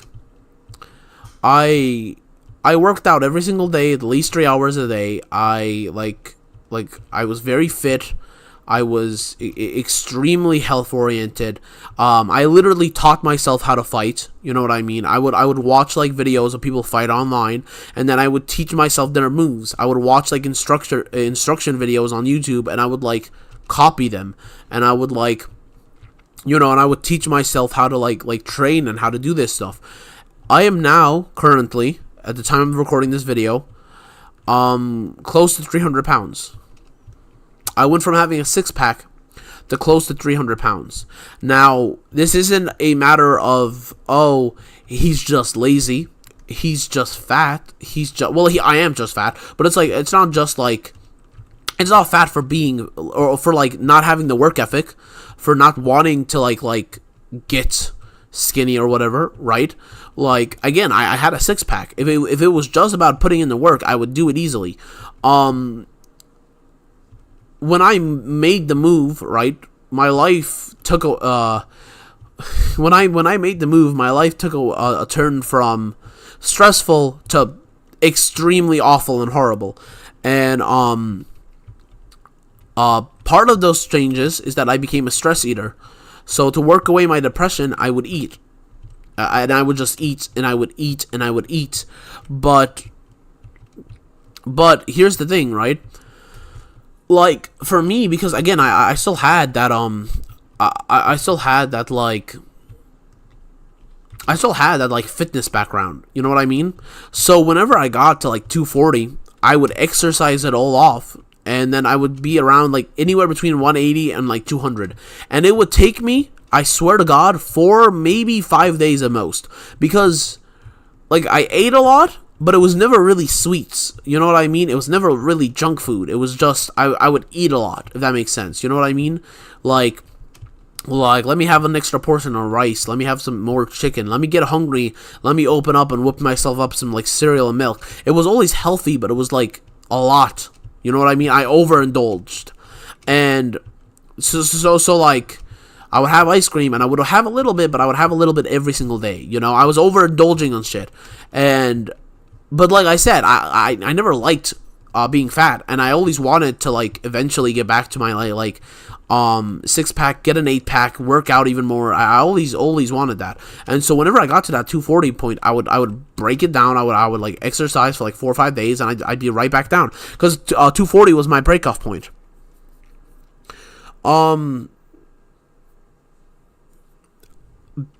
Basically, it turns out I can't remember if it's type 1 or type 2 that it's like the diabetes that you're born with, right?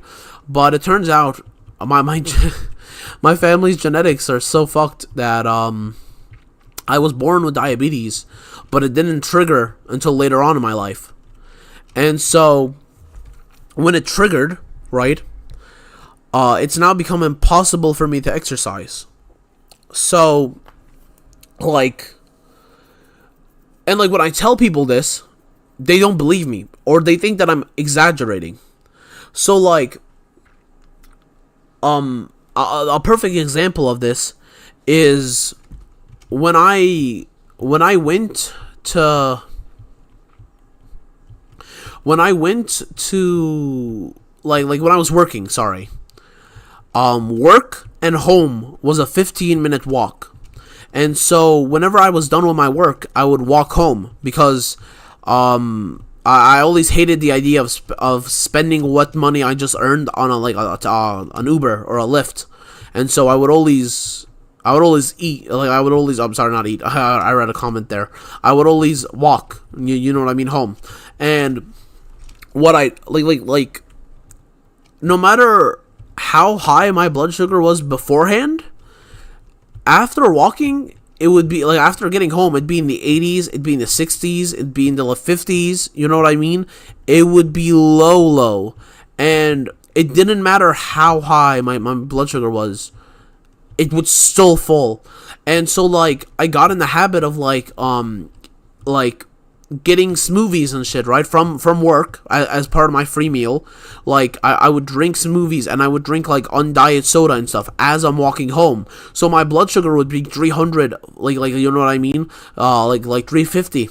And by the time I got home and sat down, it's in the hundreds. Like it does not matter how high my blood sugar is. As soon as I start working out, even for like, and mind you, I'm just walking. I'm not running. I'm not jogging. I'm not doing any actual form of exercise. But just doing that little bit makes my body like break down on itself. Like so, exercise for me has become literally impossible. I cannot do it. And like So I've just been forced to watch myself slowly get larger and larger and larger, and there's nothing I can do to stop it. There's nothing I can do to stop it. And this isn't the only issue, right? Like I said, it's like everything that I've been proud of about myself is like slowly taken away. Like when I was younger, I used to say I have a semi-photographic memory.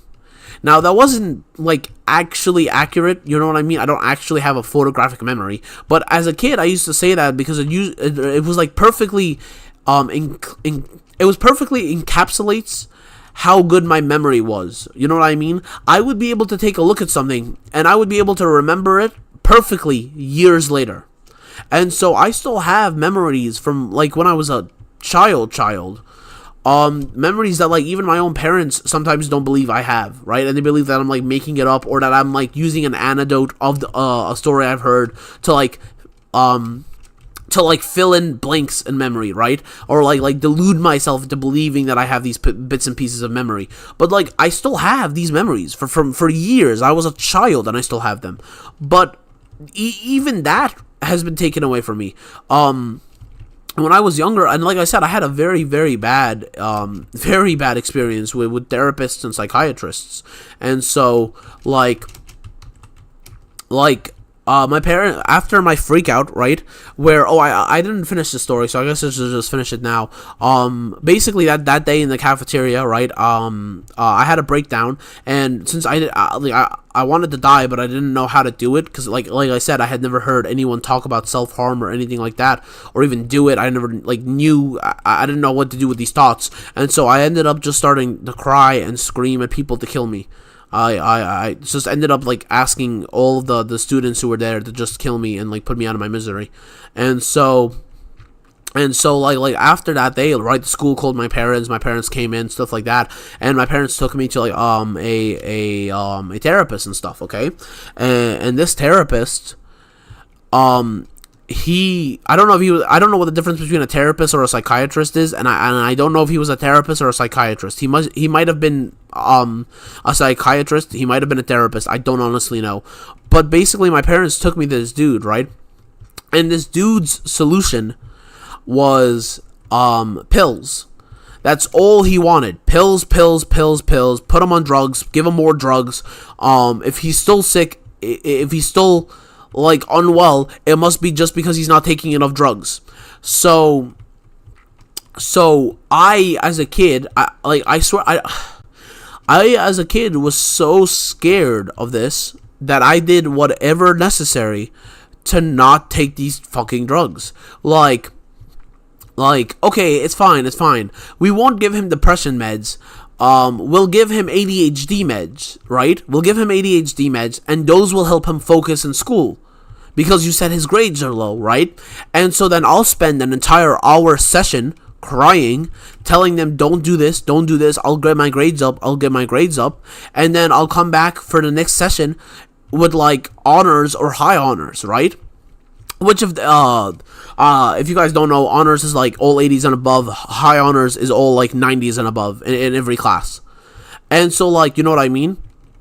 So I would fix my grades, and then it would be okay, but you're saying he's still causing trouble, so let's give him some anxiety medication.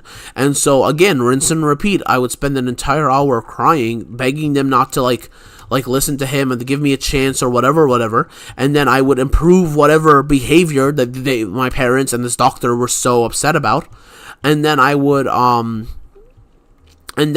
ahead and I would come back to the next session, and I'd be I'm fixed, and then they would always find some issue. There was always something that had to be fixed.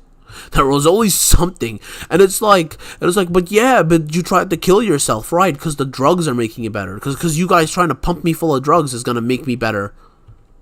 Yeah, because that makes sense. You know, that made perfect sense.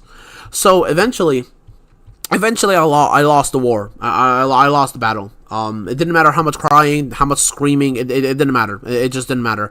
And I mean, a part of me is still resentful of my parents, but another part of me is I get where they were coming from, right? Like, don't get me wrong, there's a lot that I could be resentful of for my family, but like this specific situation isn't necessarily one of them. Um, they like obviously they're worried about the kid who just like who just like had a whole panic attack or like sorry a whole nervous because a nervous breakdown is absolutely different than a panic attack. I've had both and I know. But like who had just had a whole nervous breakdown and was asking and begging people to kill him. Like obviously they're worried, and so like eventually like the doctor convinces my parents to put me on. I can't even remember if it was ADHD med or if it was. I think actually it was ADHD med that was supposed to help you sleep or like help you focus more in school. Okay, I think that's what it was. I can't remember if it was depression med or ADHD med. I can't remember. But all I know is that they put me on medication, okay? And I told them, okay, hey, I feel really weird when I take this medication. The first like 2 weeks or something, right? For the first week or whatever, I was like, or like 3 weeks or something, and I was like, I feel really weird when I take this. Please don't make me take this anymore. And they went, no, you've got to keep continuing. This is just the first few days you're on it, so it's gonna feel a little weird. And so I said, it's been a week and a half. I still feel weird. Please let me stop it. And they would wait for me in the morning, right, to make sure I took it, and they would watch me take it before I was allowed to leave the school. Right, so like before I could leave my house and go to school, I had to take it in front of them because they were worried I would spit it out or not take it. And so like it got to the point where they ended up taking me back to the doctor, like filing an emergency like appointment because I just kept complaining. And he went, "Do you want to take this medication?" I swear to God, this is the most bitch move anyone has ever fucking done to me. I thought he was like being like, I don't know, compassionate, sensible, an actual human being with a beating heart. No. This man is an actual devil from the pits of hell. He goes, do you want to take the pill? And I go, no. And he goes, so you don't want to take the pill? And I go, no. I will fix whatever it is you guys want me to fix, but please get me off this pill. And he looks at my parents and he goes, this right here is why the pill is failing. It's because your son is mentally resisting the effects. He's taking pills, but he's not letting the pills do what they're meant to do. So he's mentally like resisting the effects, and that's what's causing him these side effects.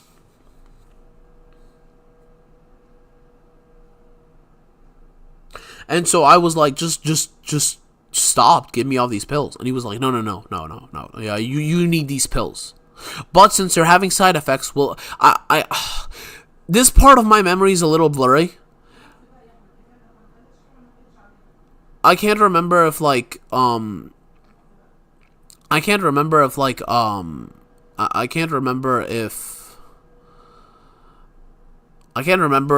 like they changed it to like a different medication or if they just kept me on the same one. But I think there's a chance that he might have put me on a second one. I can't remember. But either way, right? I was still on pills at the end, and and you guys might be able to hear my mom telling me to stop talking about this because and this is why I haven't been able to talk about a lot of my experiences, because obviously I still live in a house with family that would prefer I don't tell certain stories. But anyway, now again, I mentioned that my memory was one of the things that I've lost. So the time frame might not be accurate. But I was stuck on these medication for I think either like half a year or like a full year, something like that. And after this like appointment, I stopped resisting it because the effects kept getting worse. And so I thought that like maybe like I'm a kid, okay? I don't know. I don't even know what I thought. But like I stopped trying to like fight it and I just accepted the effects. And so I don't know if anyone's ever like experienced this, because like I've talked to my like primary care doctor afterwards, and I just talked to my therapist about this like a few weeks ago. But But what's it called? So these side effects are something that like is common with these types of medication. That's what they've both told me and confirmed to me. But the side effects themselves are a little weird to explain. So it's like, first of all, you no longer feel any emotions of any kind. Like it's like you forget what emotions are. You know, like you know what anger is supposed to feel like, but you can't feel it anymore. Like you can't feel happiness. You don't feel like anxiety. You do, because you feel nothing. You know what I mean? You literally are more like a robot than a human. You lose all like control of emotions. Okay, and then as if that wasn't enough, it feels like, and I swear to God, every time I describe this to anyone, I'm like it feels like I'm a psychopath trying to explain the way a psychopath's brain works to regular people because of how crazy it is, like of how crazy this experience was. Okay, it felt like somebody took my main consciousness and they dragged it backwards, and then that main consciousness was put in a cage. And then somebody else took over my body. So I could see my body go through the movements and like interact with people, but it wasn't me doing it. And like I'm watching my body like smile and like laugh, but like I feel no emotions. I feel nothing as like my body is going through these movements. Like when I laugh, there isn't like any joy or happiness that like I'm feeling. Like I'm not laughing because like I'm actually feeling an emotion that like causes laughter. I'm laughing because like my body like just is laughing by itself, and like in like my actual main consciousness is just forced to watch. And then, as if it isn't crazy enough, there's like a third perspective, right? There's like a third me. There's the one who's controlling my body, who I can't seem to like communicate with. And then there's the one that's like forced to watch as my body just does these things. And then there's the third me who's just commentating on everything I'm doing. Like, and when I say me, like everything I'm doing, I mean like the consciousness that's like controlling my body. Like there's a third me who's just commentating on everything I'm doing. Like it's almost like a monologue of like just constantly every action my body is taking. And so I was stuck in this out of body experience for like I said, like half a year, a full year, something like that. And then like I can't remember what I did. I can't remember what happened. All I know is that we stopped it because like I did something drastic.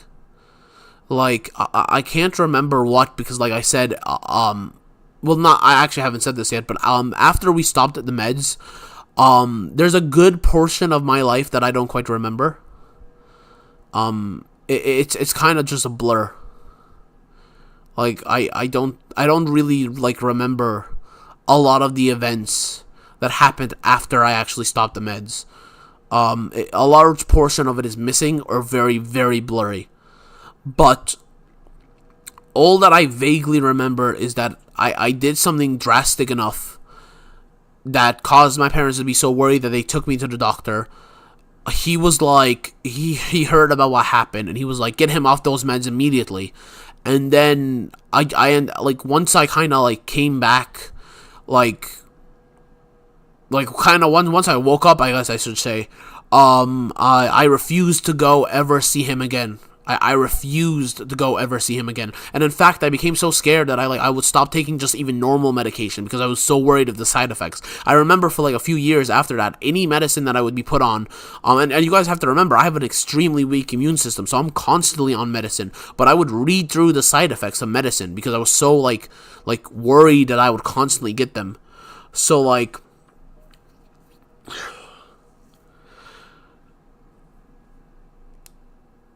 yeah, I don't honestly know. You know what I mean? I don't know. Like, So yeah, I don't know what actually causes it. I read some like documentaries and shit and like some papers and shit after like this experience to try to like better understand the state that I was in.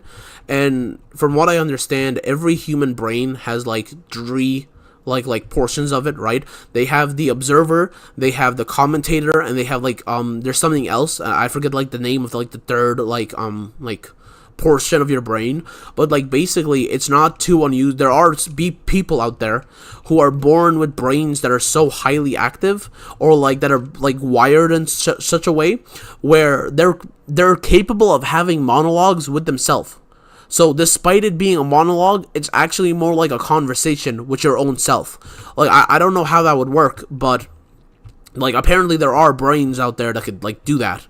So you know, like I, yeah. So anyway, like that apparently is something that exists. I don't really understand the ins and outs of it, but like ever since, my memory has basically been like destroyed, and it gets worse almost every year. Like it's been steadily getting worse, and I haven't really noticed up until like the past few years where I was kind of like noticed it big time, but like like and this is like. And this is how bad it is, right? I've told my doctor I need to go to a neurologist because like my brain is just so fucked up, and he agrees with me. But the issue is that he's like, well, you can't go now because you're sick with whatever. Like I'm only sick, and for us to go to a neurologist, it has to be in a state where my body is like in a somewhat regular, normal state. You know what I mean? I can't go when I have COVID. I can't go when I have Lyme disease. I can't go when I have like whatever random stomach dumbass is happening right now. Like I have to be in like a somewhat healthy, normal state so that when they take brain readings and stuff, it's not like it's not misconstrued by whatever else is happening in my body. So because I'm only sick, I just haven't been able to do that. But like that's another portion of like of something that I've just lost.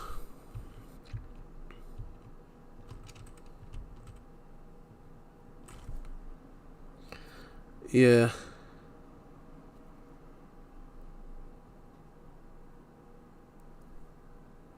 I'm not sure if I can or can't talk to myself in my head. Yeah, that's the thing. I think everyone can have like a monologues. Like everyone like has like a thought process. But I think and don't like quote me on this because I'm obviously not a scientist. I'm not a whatever. Like you know, I'm not like a psychiatrist, a therapist, a whatever. I'm not a person who deals with brains. I'm not a neurologist. But from what I understand, like having a monologue isn't like off. I think like the way it's supposed to work, and again, I'm not sure if this is right, but I think the way it's supposed to work is like the like you can have a monologue and then like you'll respond to yourself in your own head like as if it's two people having a conversation. You know what I mean? So it's your own voice, it's still your inner voice, it's still your it's still in your head, but it's just like your thoughts are being responded to in active time. So like for example, you might have a monologue, right? You might think something and then you might like think about something in response to the thing that you just thought of. Instead, well, what could happen is that you think of something and then as you're thinking it, some like a portion of your brain responds to your thought as a thought. It's kind of trippy. I don't really, yeah, it's kind of trippy. I don't really understand it, and so like, after kind of understanding how difficult it was to like even try to understand what the hell was happening with my brain during that portion of my life, I just stopped because I like, the more I read, the more like I felt like I didn't understand anything. So.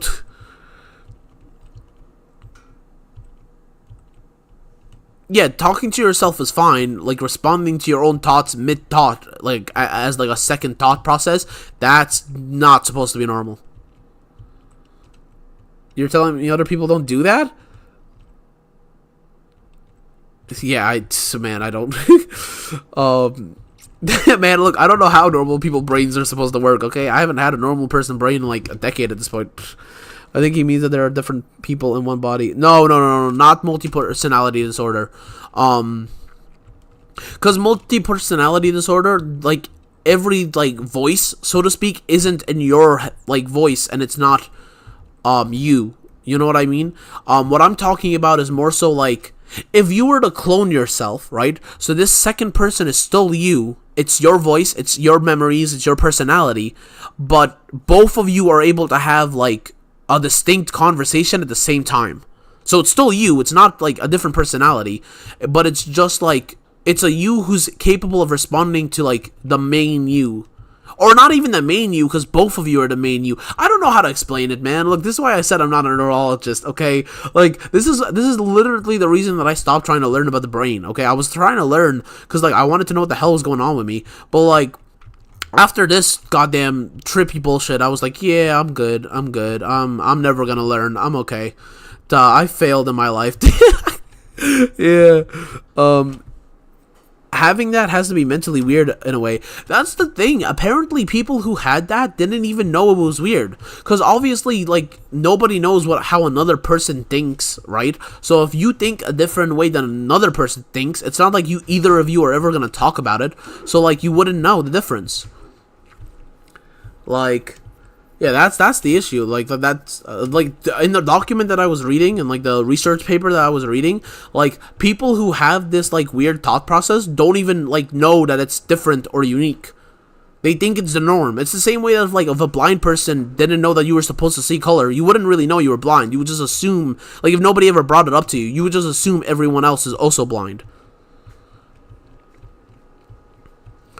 But yeah, so like, that's why in streams and stuff, when I like mess up people's names, or like I think somebody said something but like somebody else is the person who said it and stuff, I'm just gonna be super honest. I have like no memory retention, which is kind of like, you know what I mean? So like, for example, if I were to ask all of you to like describe your favorite food, like the taste of your favorite food, you'd probably be able to do it. I can't, however, because I don't know what, like, I can't like retain like tastes or memories or like images or anything like that. See ya, McKay. Thanks for joining in the stream, bro. I'm gonna end it off soon here anyway, but like, yeah. But yeah, so like, yeah, man, like I've lost like a lot of the things that like once made me proud of myself, you know, like.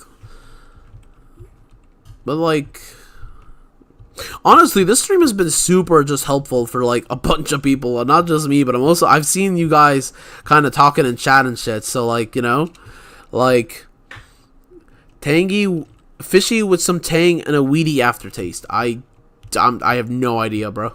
I have no, like, it's so crazy, it's so trippy. Like, I noticed something was like majorly wrong when I would take a bite of an apple. I would close my eyes, and like 5 seconds later, whatever that taste of the apple was has just disappeared. Like, I can look into a person's face, I can close my eyes, and 2 seconds later I'll forget what that person looks like, despite them still standing right in front of me. If I open my eyes, I can obviously see what they look like, but if I close my eyes again, like, I don't know what that person who's standing in front of me looks like. Like, it's such a trippy thing to experience, you know? Like, bro, it was, bro, like, it is a nightmare, honestly. Sushi, okay. I've never had sushi. Like, I don't know, fish kind of grosses me out. So, like, I like the taste of fish, but it's like, it like, yeah, bro, fish, like, grosses me out, bro. Like, I like the taste of it, but like, eating it just feels weird. Like, it's in the same way you won't eat a raw chicken. You know what I mean? Like, I've never once been curious about the taste of a raw chicken, because people aren't out here eating raw chickens. Like, people are really out here eating raw fish, and I'm like, okay, now, obviously, some people say it tastes good, but even eating normal fish just, like, makes me grossed out. Because, like, at least with, like, a cooked chicken, it looks different. You know what I mean? Than, like, an uncooked fish. Like, a cooked fish, like, basically looks the same. Like, obviously looks a little different, but I'm talking about, like, the actual, like, you know what I mean? Maybe I'm not explaining myself as good as I think I am. But anyway, fish grosses me out. What's the wrench and blue highlighted name for? Oh, they're mods. Orochi, Warford, AZA, and McKay are all mods.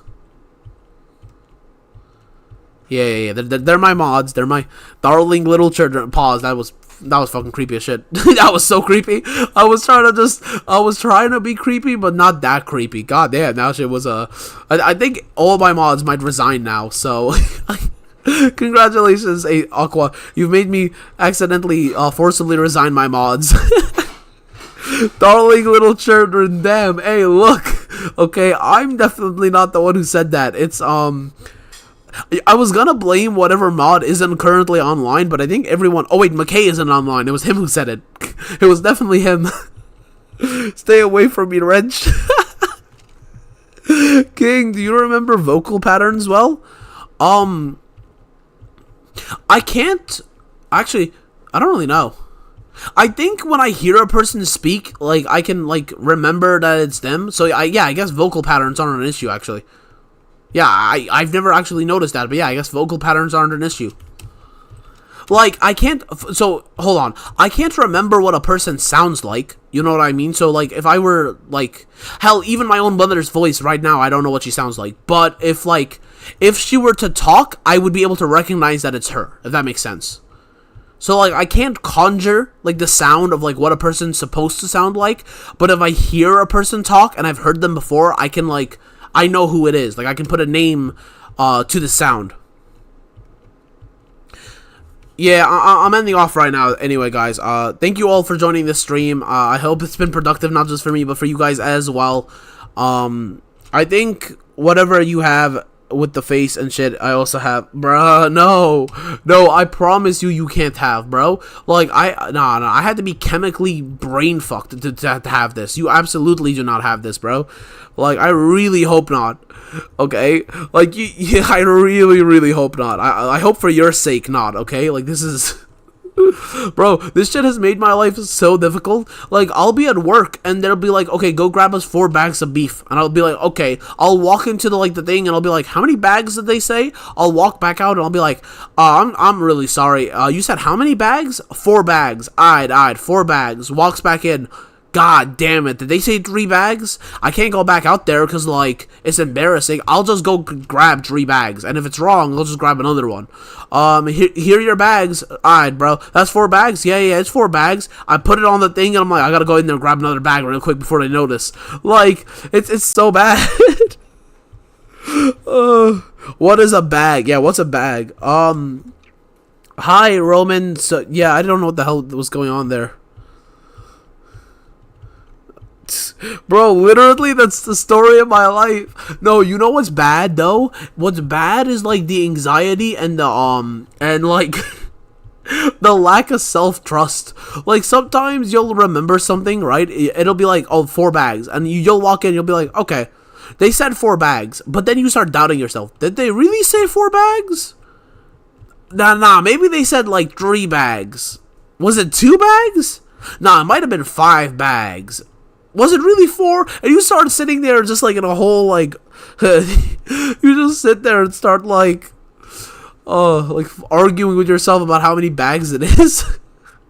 And then you're like, alright, I'm just gonna grab 4, and then you grab 4, and then they're like, where's the bags of chicken as well? What? You ain't said nothing about no chicken. 4 bags. What is a bag? Also, how do I count to 4? Yep, exactly. Alright, man. I'm gonna go ahead and end off this stream. I will be posting some videos tomorrow.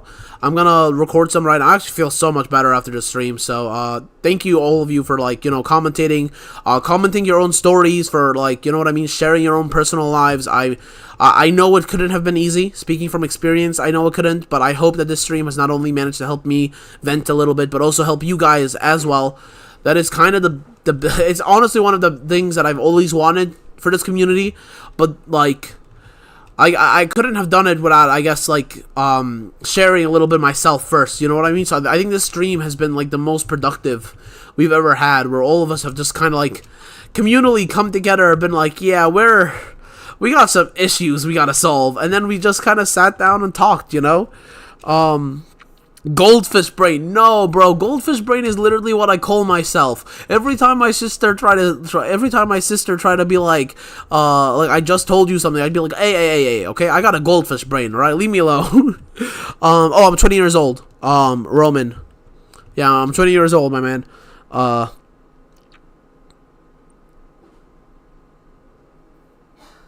I thought we had collectively agreed that Potato Brain was the kingdom's official name. Yeah, alright, this is the kingdom of potato-brained people.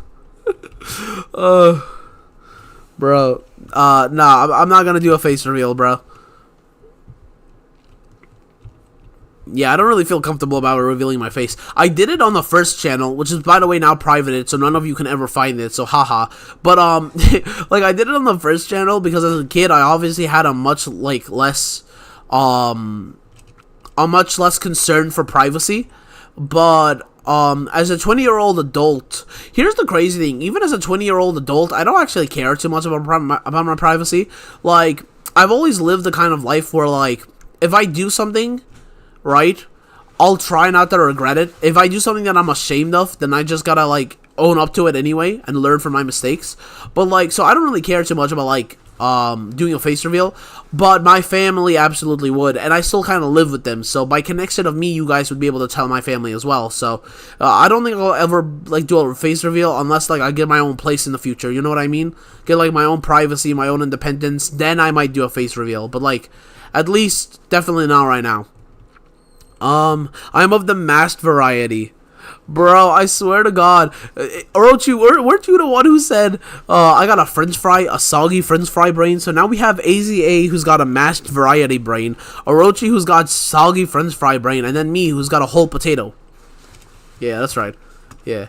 I gotta be at least marginally smarter than the rest of you, because I am your king, so, I mean, hey, definitely a whole potato for a brain. Alright, that's gonna be all for today's stream though, guys. Honestly, we have built absolutely nothing. In fact, we destroyed stuff. So we did kind of the opposite of what Minecraft is meant to be for, but it's okay. It's okay. I think I've built enough for the two of us. I also hope I didn't show anything too secretive while I was kind of walking around. I guess I'll be posting this video tomorrow, and then I've already shown off all of this, so it's fine. Dude, what? My bro, who are you, an FBI agent? Well, you come here, ask for my age and my face, and now you want my name? Are you trying to steal my identity? Would you like my social security number as well? Like, would you like my, like, what the hell? Would you like my country of origin? Like, my bro. Like, bro. Maybe don't try asking for people's personal information the first time on a stream, you know? Maybe your first time on a stream, you shouldn't be asking for people's... Bro, no, you can message in the future, okay? Just don't ask for people's personal information, because that shit's creepy as fuck. Like, the age was fine, okay? The age is, like, a harmless question, but then you were like, hey, face reveal? And I was like, no, and then you were like, okay, real name. And then I'm sure you would have been like, hey, social security? Like, don't worry, I'm from the IRS. I just need your social security to renew your car's warranty. Oh, God. Yeah, might as well give them our addresses just to be safe. You're right, Warford. You're right. Yeah. I mean, what's the man gonna do with just our social security? He needs the address as well, obviously, you know? We should also send him, like, our fingerprints, you know? Because it'll be easier for him to, like, get into, like, our phones and our... Yeah, man, we just gotta give him, like, a 3D print of our fingers so he can, like, you know, have our fingerprints, obviously. Like, man, I'm just trolling, by the way. It's just, like, God damn it, hold on. I'm trying to find the man's name because my potato brain's not letting me to remember it, and Orochi has timed out all his messages. God damn it, I can't see who it was. Okay, I can't remember what your name was, but, I'm sorry about that, but, I'm just trolling, by the way, dude. You're perfectly fine, you know what I mean? Like, you chill and everything. You can feel free. Roman, thank you. Roman, you could still feel, I don't know why I was about to say Roman. Roman, you can still feel free to, like, tune into future streams, videos, that type of shit. You're perfectly chill. I just, obviously, kind of gotta protect people's privacy. House keys too? Yeah, man, you know what? Aqua, you're right. What's the point of giving him our address if he can't get into the house? Obviously, he needs some house keys. You're right. You're right. I'm gonna make a spare batch and I'm gonna mail him over. You're right, Aqua. Thank you. Oh, where are you at? 7:17, the evening of September 5, 1986. God damn. Oh, bro, yeah. Yeah, man. If bro says respect privacy, then respect that privacy. Alright, guys. That's gonna be all. I do hope you all had. I hope you all are gonna leave this stream feeling more refreshed and just peaceful than you did beforehand. At the very least, I feel better. Talking about my problems has honestly made me feel a lot better. I know, hopefully, some of you will also feel like that. I have seen the stories and shit that y'all have been posting. I have tried not to read them just so that, like, I wouldn't. This started down low and rose up. Yes, it has. Yes, it has. It absolutely has.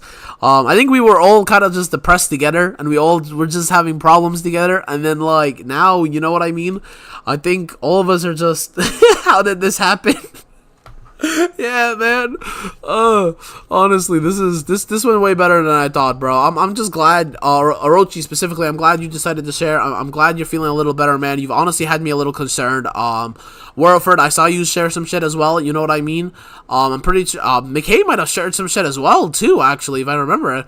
I seen some big messages from McKay. I'm not actually sure if those were stories or what, but, like, damn, bro.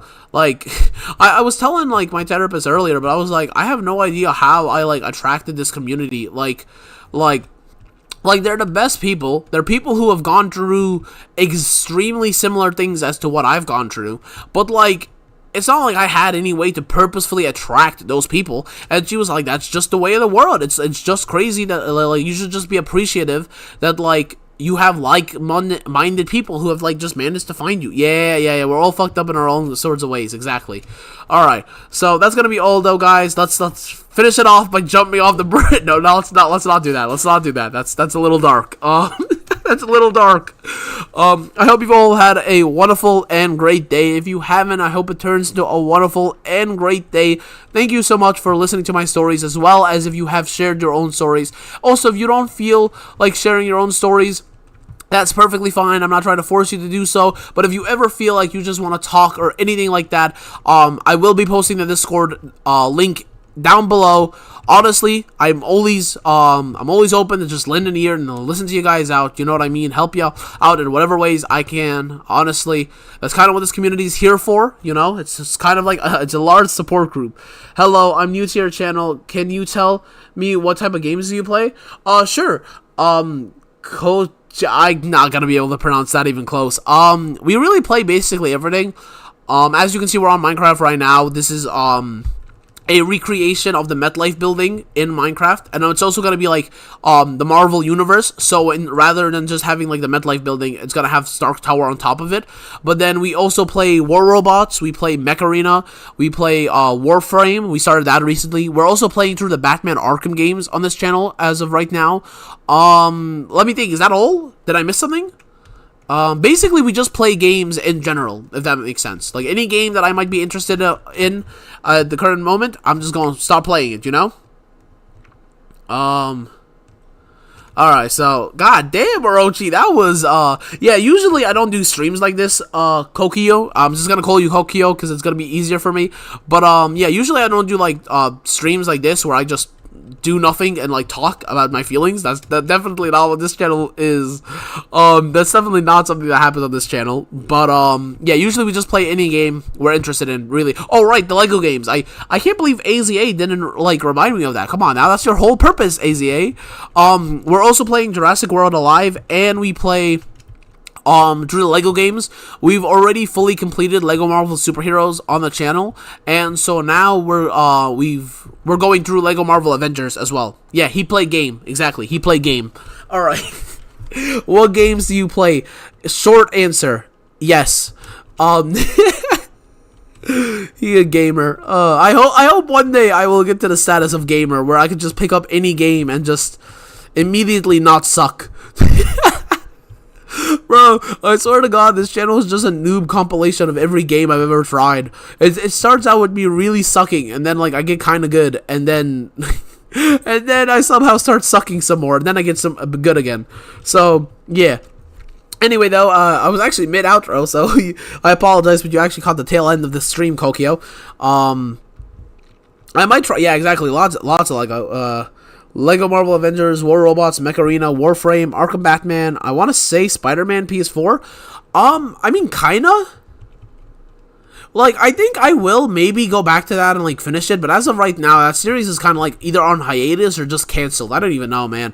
That game, like, I did not play that game the smartest way, okay? I played that game, like, maybe, like, 7 times before actually, like, starting the YouTube. Well, no, like, my perfectionism kind of ruined that series for me. I ended up playing that game so many times and just like re-recording the episodes so many times, trying to get them as perfect as possible, because for whatever reason, like, the gameplay was just very difficult for me to like get to at first, to the point that now, like, everything that I'm like watching the game happen, like, I can't be happy about it or excited about it anymore. It just feels like a bore.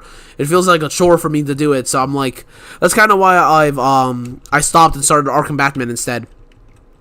Clash Royale at one point, bro. Clash Royale was fun. You know what? I might bring back some Clash Royale. I really might play some Clash Royale on like an emulator on like PC and like make some Clash Royale videos. Clash Royale is one of those games where I'll always go back to and have fun. Also Minecraft. Yeah, obviously Minecraft. Also, yes, Jurassic World Alive. Okay, lots of games. Anyway, hope y'all had a great day. If you guys haven't already, please do subscribe to the channel. You'll be notified when I upload videos and when I go live. We're very, very close to 1,000, so let's go. Let's push us up there and get to 1,000 subs. If you guys haven't already, what the hell, 3-hour stream? No way. God damn. You right, my boy. Bro, that's crazy. Yeah, 2 hours and 30 minutes. That's crazy. Anyway. Alright, so that's going to be all, though. If you guys haven't already, please do join the Discord as well. I am basically always on there, and it is the best way to communicate with me or your fellow viewers. If this is the real ending of the stream, good night, everyone. It will be, as long as you guys quit interrupting me. Because then I'll go on tangents, and my potato brain will be all scattered all over the place. But yeah, this is going to be all, guys. Hope you guys enjoyed. Leave a like if this stream helped you at all. I know it helped me. Honestly, I hope it helped you as well. If it did, please do go ahead and hit the like button. Can you play Pal World, please? I actually really want to play that, but I don't have the money required to buy the game. So like maybe in the future, you know what I mean? If everything works out, I will play that. But yeah, that's gonna be all, though, guys. I'll see you all tomorrow. Peace out, everyone. See y'all later.